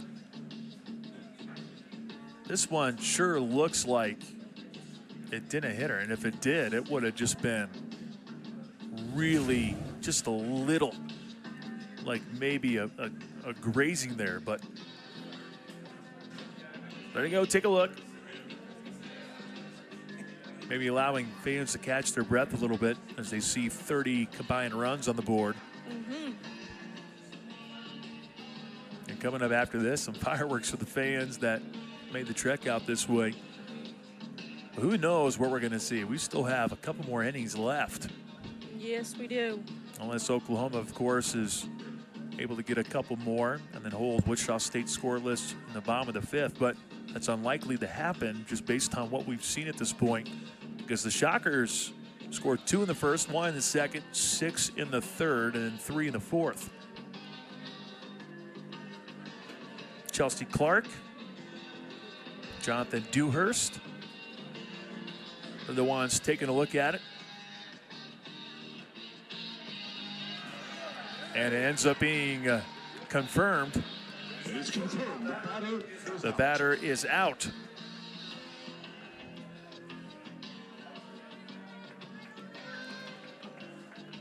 Well, there's the first out of the 5th inning.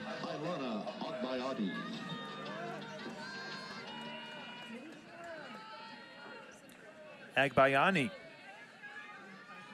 now at the plate for Oklahoma. Runner in scoring position at second base. Keep in mind that's Helton who checked in. Agbayani singled in the first, flew out to third, walked in the fourth. Ended up trying to lay this one down, and ended up having to come back for a moment.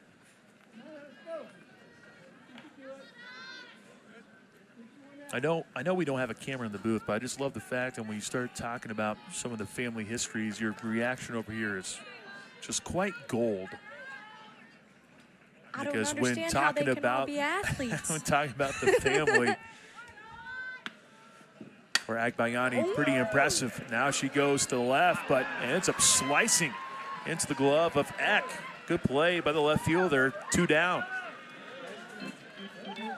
That was probably tougher than what you realize. Lefty slice, it's dangerous out there. Let me Eck tell you. almost overcommitted. Good thing she stopped. Well, you got a little bit of wind out there, so you know that could also play a factor as well. Well, it doesn't compared to what we saw last time there was a series here. Of course, the game yesterday in Central Arkansas, it was picture perfect. You couldn't ask for anything better. But against North Texas, whew, the wind changed directions about 18 times over the course of 3 days. I thought I was gonna get blown over going out to my vehicle. I mean, I'm only about 5 feet tall, and I was like, it's gonna take me. I don't really know what to do. Well, you're not the 6'7" person where the trees just kind of, bend because of the wind. No, you're at least compact, closer to the ground, so you could probably handle it a little bit better.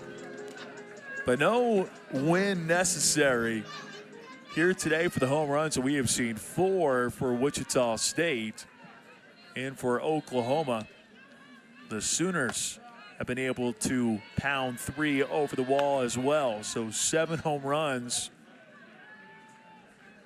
here in this one. 7's a good number. Isabella Emmerling Ooh. got a hold of that one, but that ends up going foul. She's got pop. We saw it on display in the third when she kicked off the third frame.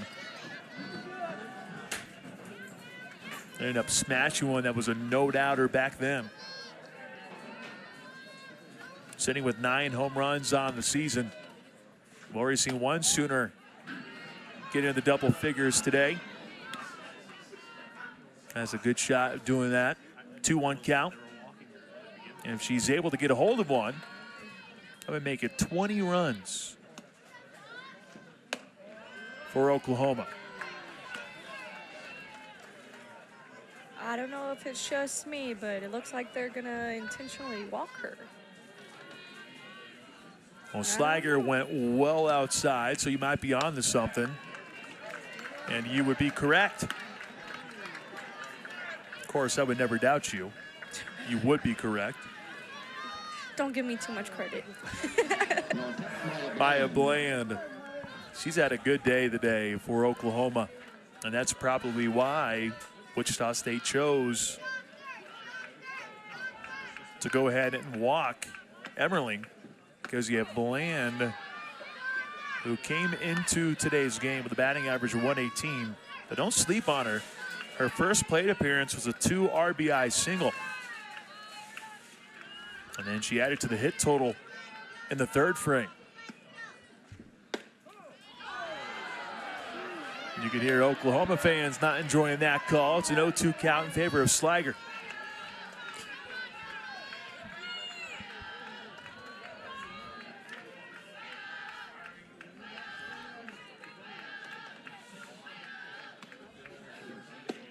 (0-2), similar spot, just a smidge further. 1-2.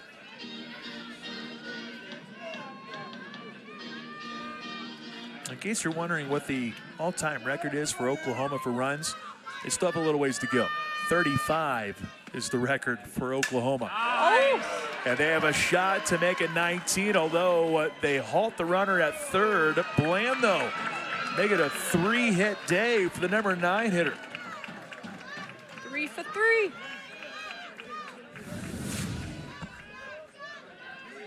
Boy, she's been sharp. Coach Gasso doing a great job of understanding, hey, let's get her some more playing time, see if she can deliver. She has very much done that. Looks like she's coached this game for a little while or something, with some national championships mixed in there. 8 total national championships. And now the lineup card flips back over. Abigail Dayton is the one who kicked off the 5th with a single.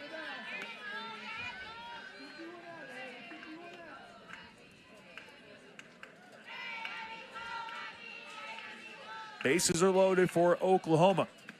And Abigail Dayton puts it in play. Hood does not get it over there in time. And Oklahoma keeps it rolling. Bases loaded as Dayton is able to get that one in play, making it tough for Hood. But Hood gets credited with the error.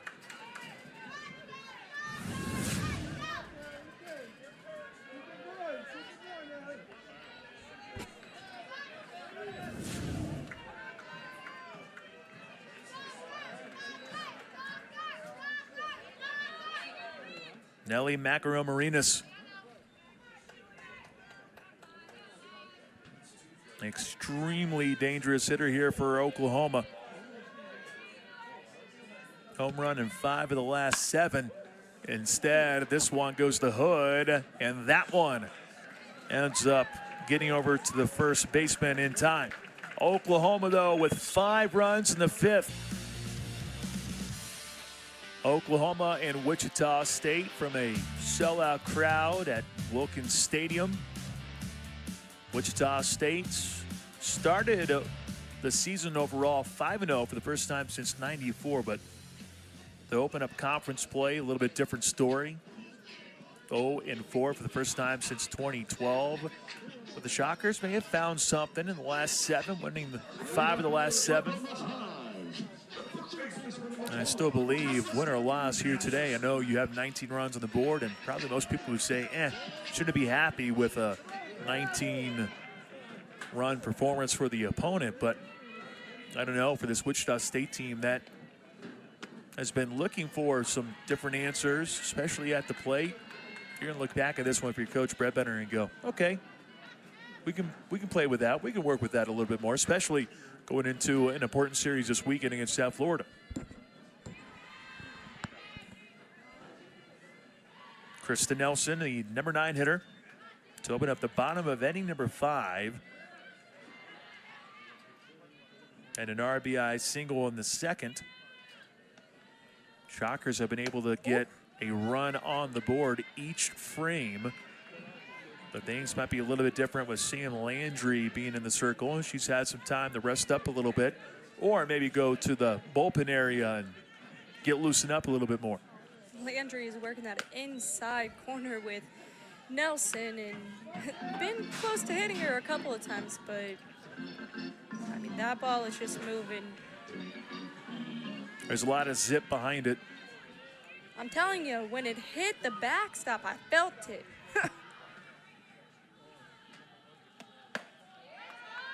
Well, here she is, unable to find the plate on any of those pitches.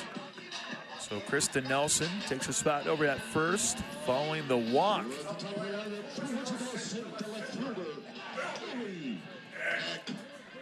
Offensively for the Shockers, each inning, they've been able to get the leadoff person on.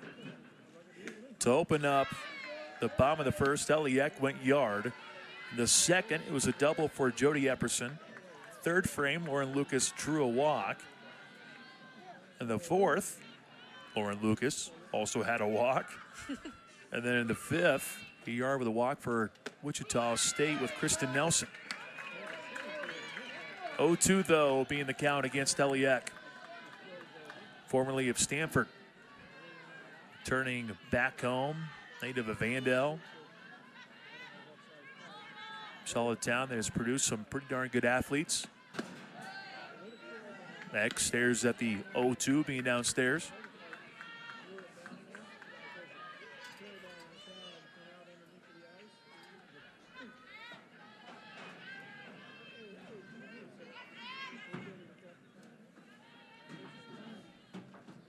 Landry slings it by Eck. And for the 3rd time, Eliek goes down via the gate.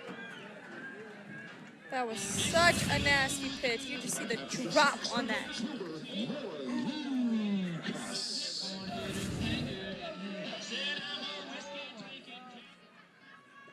Kirsten Neal started this game for Oklahoma. Peyton Monticelli then followed. Here is Sam Landry, who's one of the top dogs in the country. Lauren Lucas, though, she's quality as well.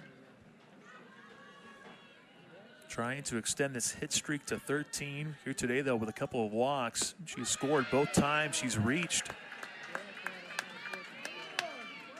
But she might have to change the mindset, being down the count 0-2.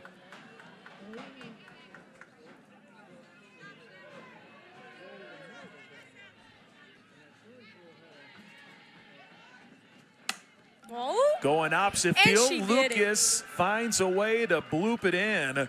And Lauren Lucas extends that hitting streak now to 13 consecutive games. Might not have been a crazy hit, but man, it got down. Her reaction probably tells the story a little bit, and that is, oh, okay, I guess I'll take it. I don't think she was too pleased with herself, but with the Shockers getting that hit, they are now in double digits with 10. Brooklyn Levonic still searching for that first hit. A couple of grounders walked in the fourth frame.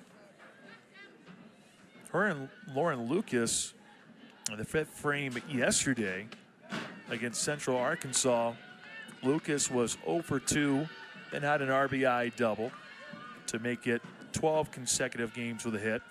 Then Levonic 0 for 2 in the fifth, then had a 2 RBI double. Levonic chops this one foul. It's 1-2.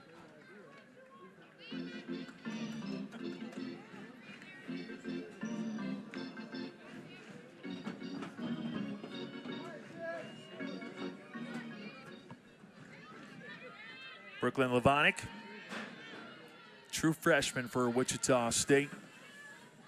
Going against one of the best in Landry. Levonic ends up keeping that one fair. They're going to rule that one foul. Looks like they do indeed call it foul. Well, for a moment, it was close to staying in there, but just a smidge to the left. Another look. Yeah, very clear. Good effort. Go for a third by Macaro Marinas. Levonic, little indecision there on the swing. And Sam Landry says, thank you. I'll take my second K here in this frame. And there are 2 down in the bottom of the fifth.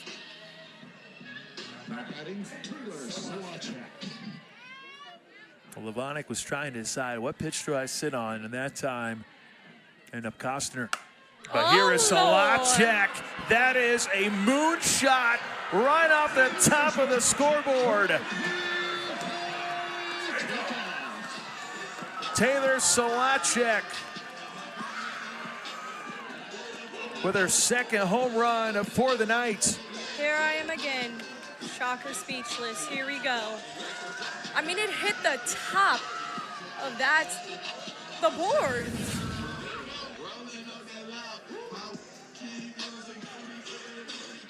As soon as it happened, you saw the fans stand up because they knew how far is that going to go. They knew it was gone, but they were like, where is that going to go? Top of the brand new scoreboard that was installed not too long ago here at Wilkins Stadium. And the Shockers once again get runs on the board in an inning. Whoever's driving out there, you better be safe.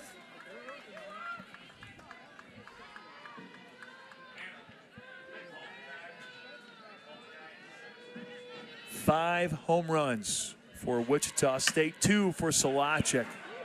Compton chops it, ends up being picked up, and that wraps up the fifth. But Solacek makes some noise. Second home run to make it 19-15 as we move to inning number 6. I don't know from who, probably from both. It's just a back and forth thing right now. Boy, this has been a treat for everyone in attendance. Now, if you're a fan of maybe a pitcher's duel, then you might not be a fan of this one, but if you like offense, you've come to the right place. Cassidy Pickering, Gabby Garcia, and Ella Parker, the 3 due up for Oklahoma here in the 6th. Pickering with a 2-run home run in the third. She has scored 4 times in this game. She has also brought her walk total up to 34 with 3 walks today.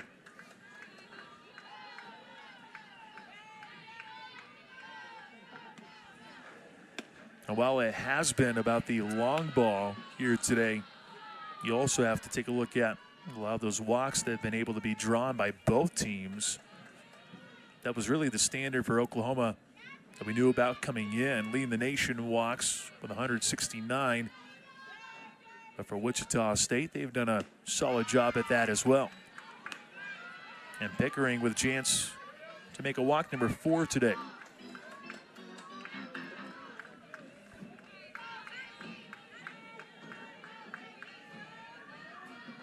Her and Taylor Solacek, and I guess Jody Epperson, all of those have been able to reach the bag safely today. Solacek is 3 for 4. She reached via an error back in the 4th. Jody Epperson's 3 for 3. But for Oklahoma, here is Cassidy Pickering. Now reaching the bags for the 5th time today. Now to play for the Sooners, Gabby Garcia.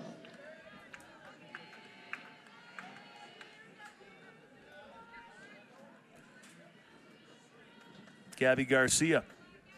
She was the one that hit the ball right back to the pitcher at the time for Wichita State and Chloe Barber.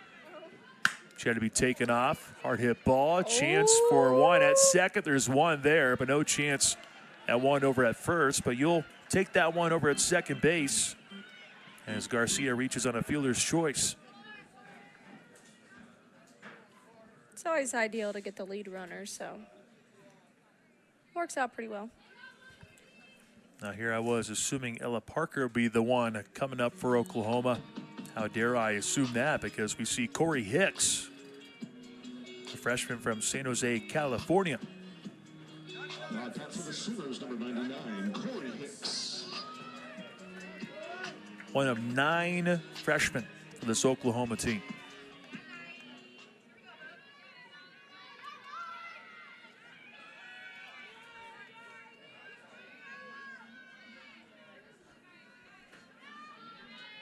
Well, here at the DP position, we've seen different players. We started with Ella Parker. Tia Malloy came in the 3rd, struck out. Ella Parker came back in the 5th, had an RBI single. And now here we see Corey Hicks.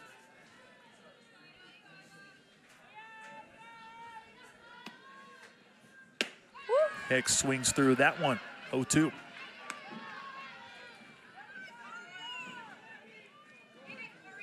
This is her 12th appearance this season. At bat number 10, she only has 1 hit. But a chance to get some playing time here for Oklahoma. And she stays alive by fouling that one off. Talked about how all these Oklahoma players have some sort of connection to other collegiate players. Well, her sister, Jamie, plays softball at Fresno State. It just keeps on coming. And her dad played basketball at Oregon, actually. Served as a captain as a senior. They're all just stars. That's all I can say right now. Good block. 0-2, Scott blocked it. Can Ooh. she zip it over in time? Actually deflects off the runner, and that allows Gabby Garcia to get 2. Original plan just to get 1, but hey, she'll take an extra bag for Oklahoma.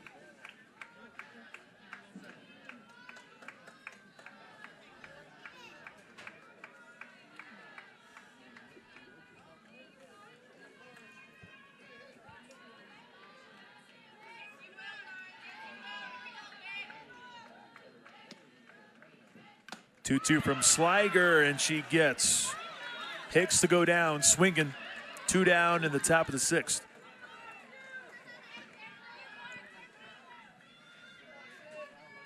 And back to Barker here for Oklahoma. She came in for Sydney Sanders early on in this one. Oklahoma probably thinking, hey, let's get some more reps for these freshmen. But then Wichita State came back, got within a couple. And then 5 in the 5th. Oklahoma probably thinking, hey, here we go. Leading by 7. And now that's been trimmed to 4.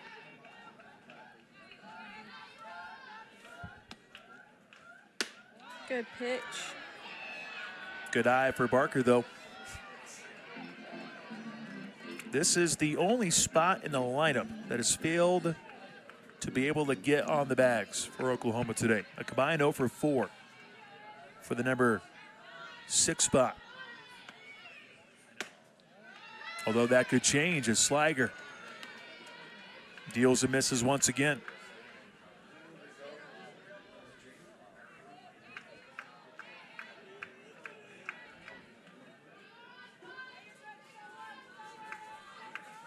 .3-0 from Slager. Barker taking that one the entire way.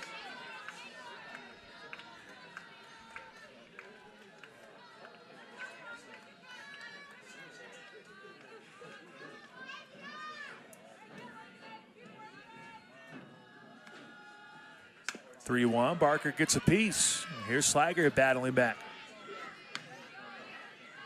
Barker this year, in her first season of collegiate softball, .324 batting average. This is her 25th appearance on the year, has 11 hits on the season. 4 of them being home runs. So she's got some pop, but this one could be trouble, but it's Eck who comes in to haul it in. And Oklahoma is scoreless in the 6th. However, Sooners still on top, 19-15 as we move to the bottom. Well, a quiet top half of the 6th. Have we officially run out of fireworks? Guess we're going to find out with Wichita State's coming to the plate. It's been a great one from Wichita. It's also been a great day for Jody Epperson for Wichita State, who is 3 for 3, doubled to start things off in the 2nd, singled in the 3rd, and then had a 2 RBI single in inning number 4. Landry staying in there for Oklahoma. In case you're wondering, for Oklahoma, the Sooners, 19 runs. It's the most since they put 22 on the board. Tough play for the third baseman, McEnroe Marinas. And there's Epperson, who legs it out. A 4-hit day for Jody Epperson. And against the OU, what an impressive feat.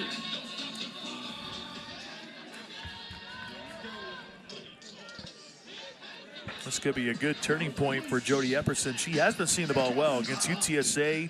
She ended up producing 5 hits.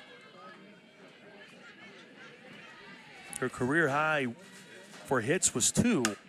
And now she's doubled that. Get down. And now Gabby Scott says, hello, let me go ahead and get a hit myself. And then Epperson with the bobble in right. That allows Epperson to race over the 3rd.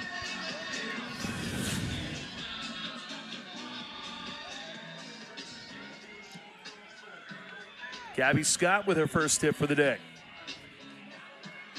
Now Sammy Hood approaching the plate for Wichita State with a 3-run homer back in the 3rd.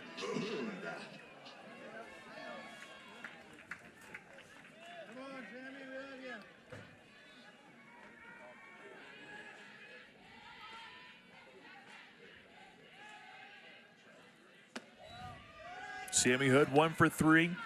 Popped up in the 2nd, struck out swinging in the 4th, but sandwiched in there was that 3-run homer in the 3rd, and she got a hold of that one back then. And if she gets one here, could be a 1-run ball game. Hood trying to lay down the bunt, and it allows Jody Epperson.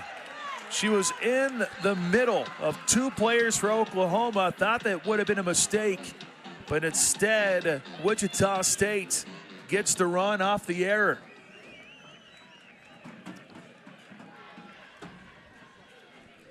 We have seen it all here today. Another look. There's nothing we haven't seen. And just a wild throw got by the glove of McEnroe Marinas.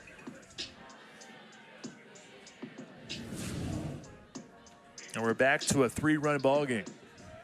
It's a dogfight out there. They can't see me, but I got a shirt with dogs on it because you know what? You got to bring the dog out today. So this is all your fault, is what I'm hearing. Hey, this is a good game. 16 runs. That's a season best for Wichita State. The previous high was 15 against Bowling Green and a 15-4 win. Here's one down the left field line. For sure would have been gone if it was just a little bit to the right. Instead, Sammy Hood comes back to try to battle back after what would have been a homer.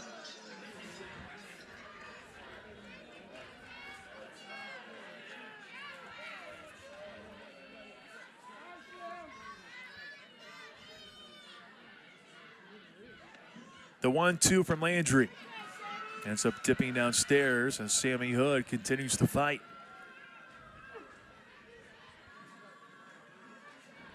"35 combined runs, 29 combined hits, and now 6 combined errors." And here's Landry getting Sammy Hood the strikeout. Great recovery for the hurler for Oklahoma to generate the first out in the bottom of the 6th.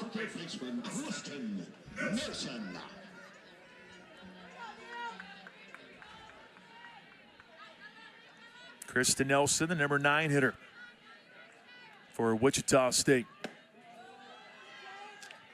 RBI single in the second, grounded out to second in the third, walked in the 5th frame.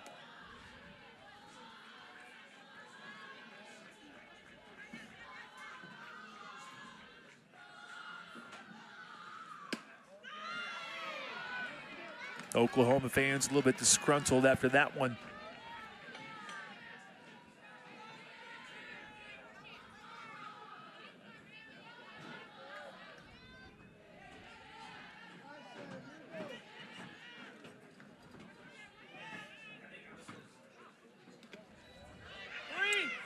Thinking about taking off there at second was the freshman Scott. She really thought about it.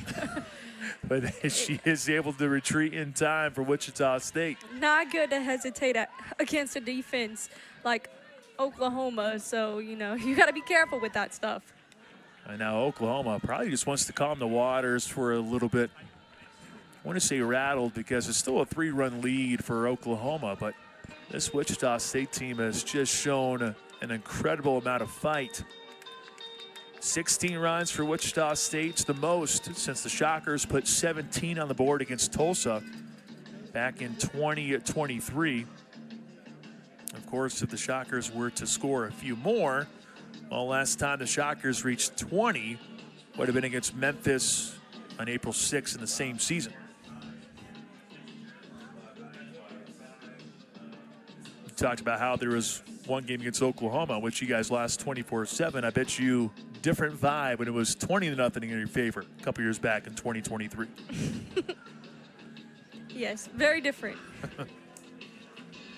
Probably a happy trip back to Wichita. Shockers back then in 2023 went 44-12, which was an amazing season. That was a good year. Ended up going to the regional, played Nebraska, ended up winning 6-5.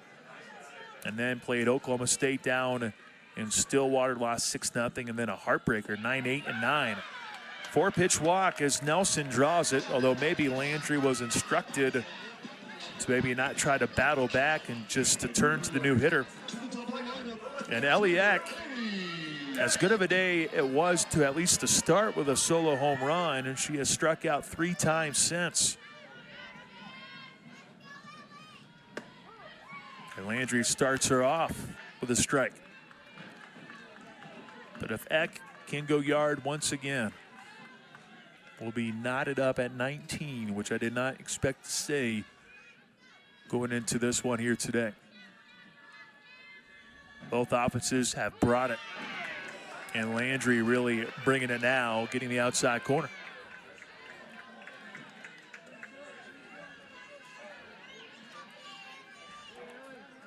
Eliak making the return trek back home from nearby Andell. Big spot here for her. Loud pop that time for Landry.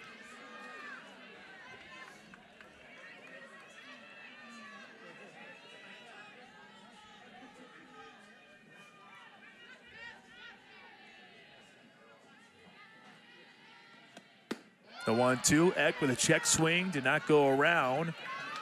And she has even the count to 2-2. Now, I will say, there's just something about those Oklahoma pitchers. They always seem so composed, so calm. I mean, on the mound, they're commanders. And even though, Eck does indeed with a go through, check swing. That's 4 Ks now for Ellie Eck. And here's Lauren Lucas with 2 down at the bottom of the 6th.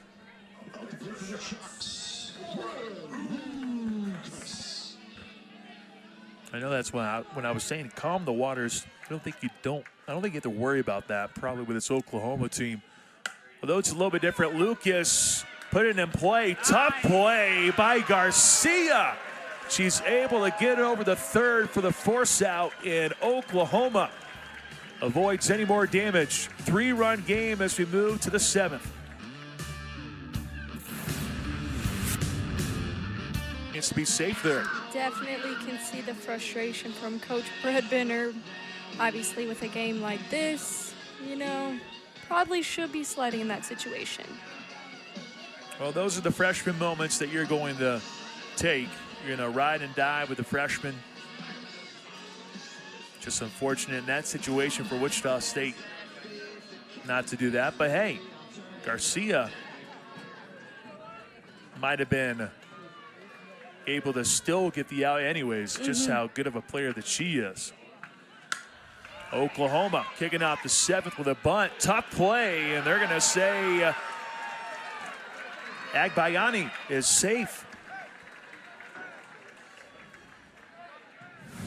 That was a tough one there, showing the speed, but I bet Christy Bremer will take a look.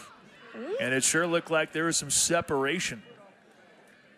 Just a little bit. Looks like they're not going to go look at it. And they're going to rule that as an error. And now it's a hit for Oklahoma. That's the 4th one. This is Isabella Emmerling. She had a home run back in the 3rd. RBI single in the 1st. Flew out to center in the 4th, and the 5th walked.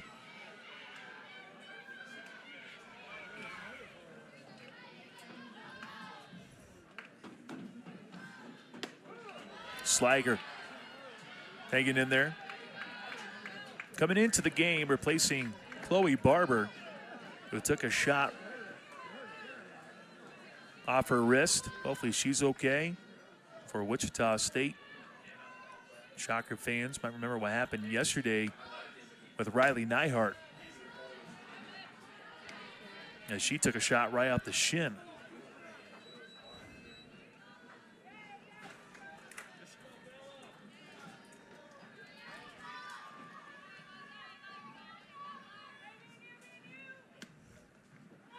Runner goes. This one fouled by Emmerling.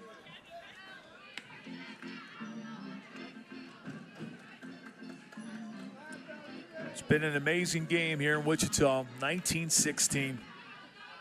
It's been a marathon. First pitch taking place at 6 o'clock, and here we are getting ready for 9 here at Wichita. It's been a long one, but it's been fun. It's been worth it, though. That record-breaking crowd has to be loving every second. I know there have been some in right field that have moved away from the bleachers, but those that are hanging around are enjoying every second. This has been worth the price of admission. Slager went inside, and Emmerling trying to work in another walk.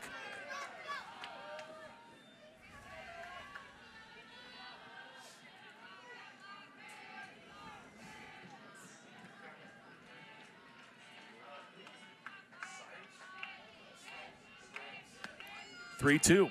Runner goes. No chance at 2. Hood still makes a good play. Runner goes for 3rd. And it ends up being a little bit short. Agbayani sprints over to third. Emmerling at least put it in play to allow her to advance to third, but there is one down here in the 7th.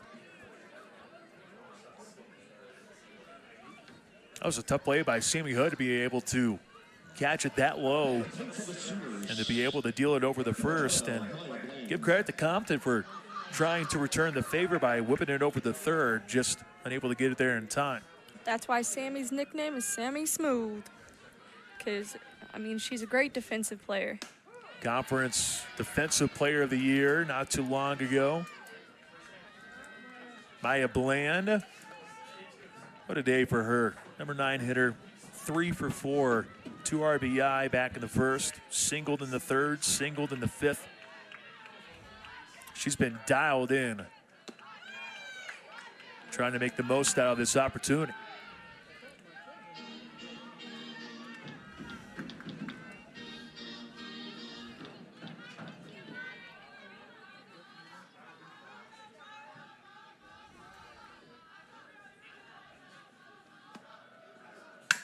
One. Bland puts it in play, and a tag will be made. Good work from Compton. The stare over at Agbayani, who was over there at third.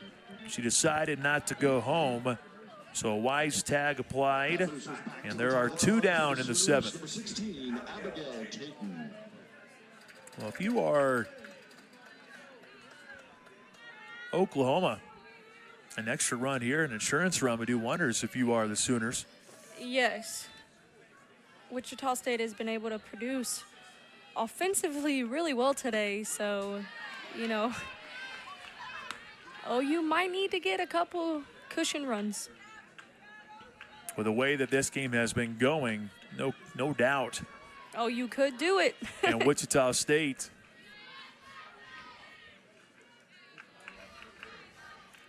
has been able to score in every inning, which is why, if you're a Shocker fan, you're hanging on to that hope. Dayton's turn at the plate. It's 1-1.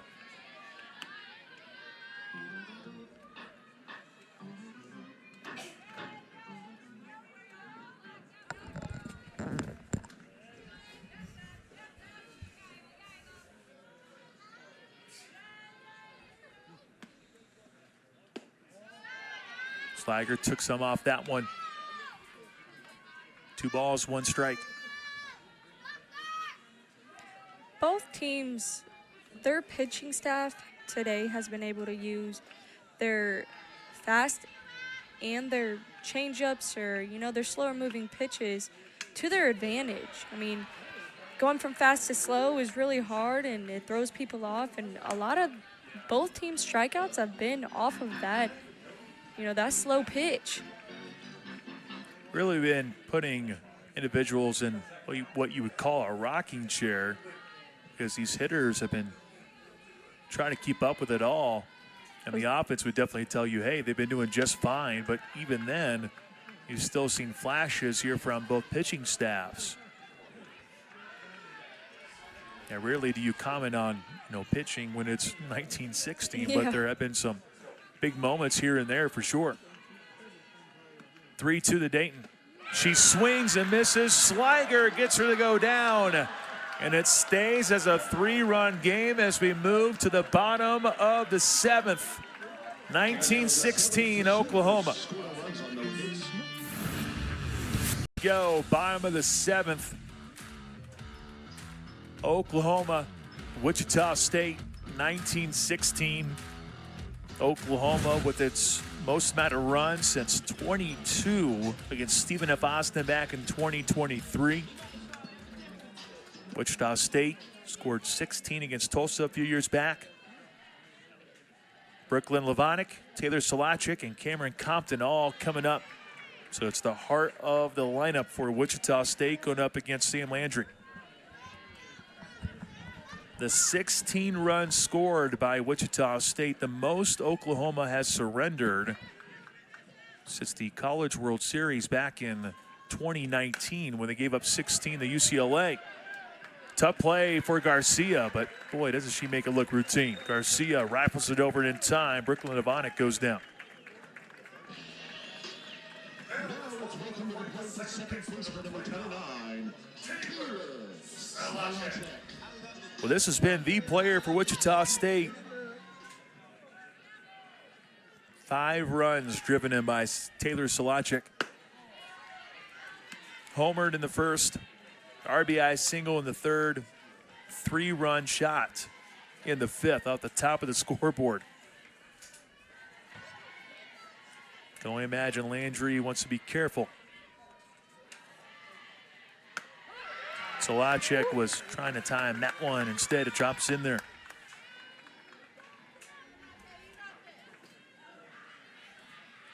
Landry is so good at not changing her motion whenever she's using her off-speed pitches, and it's really effective. 1-1, line foul. This is the 5th time Salacek has logged 3 hits in a game. Last time she did it was against UAB last season. Last year she had 2 home runs against Charlotte, and the 5 RBI also coming against the 49ers last year. 1-2, Salacek off the end of the bat. 2 down in the 7th. And maybe the firepower is officially out here for Wichita State. But Cam Compton, she can change things with one swing with her bat. She's 1 for 4 tonight. Had a 2-run shot back in the 3rd.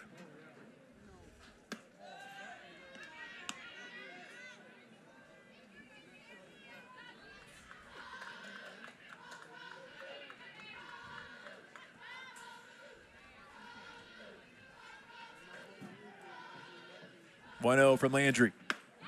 And Compton was well ahead of that one. I think a beauty there for Landry. Such a nasty pitch. I probably would have fell over. I'm right there with you. Would have swung out of my shoes for sure. The 1-1 though. And she keeps it alive. Compton singles to center field. Compton's second hit keeps Wichita State alive. And as good of a day as it's been for Taylor Salacek, maybe even Cameron Compton, Jody Epperson has been fantastic. 4 for 4 with 3 singles and a double. She's driven in 2 and has scored 3 times as he chases the first one and fouls it off.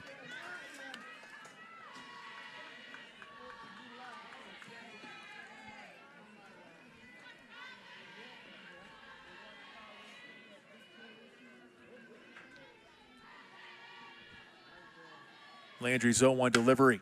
Right back to her, but it goes over a glove, but good work from Oklahoma to finish the job. The marathon won by Oklahoma. 19-16 the final. And we'll recap it all when we return to Wichita after this.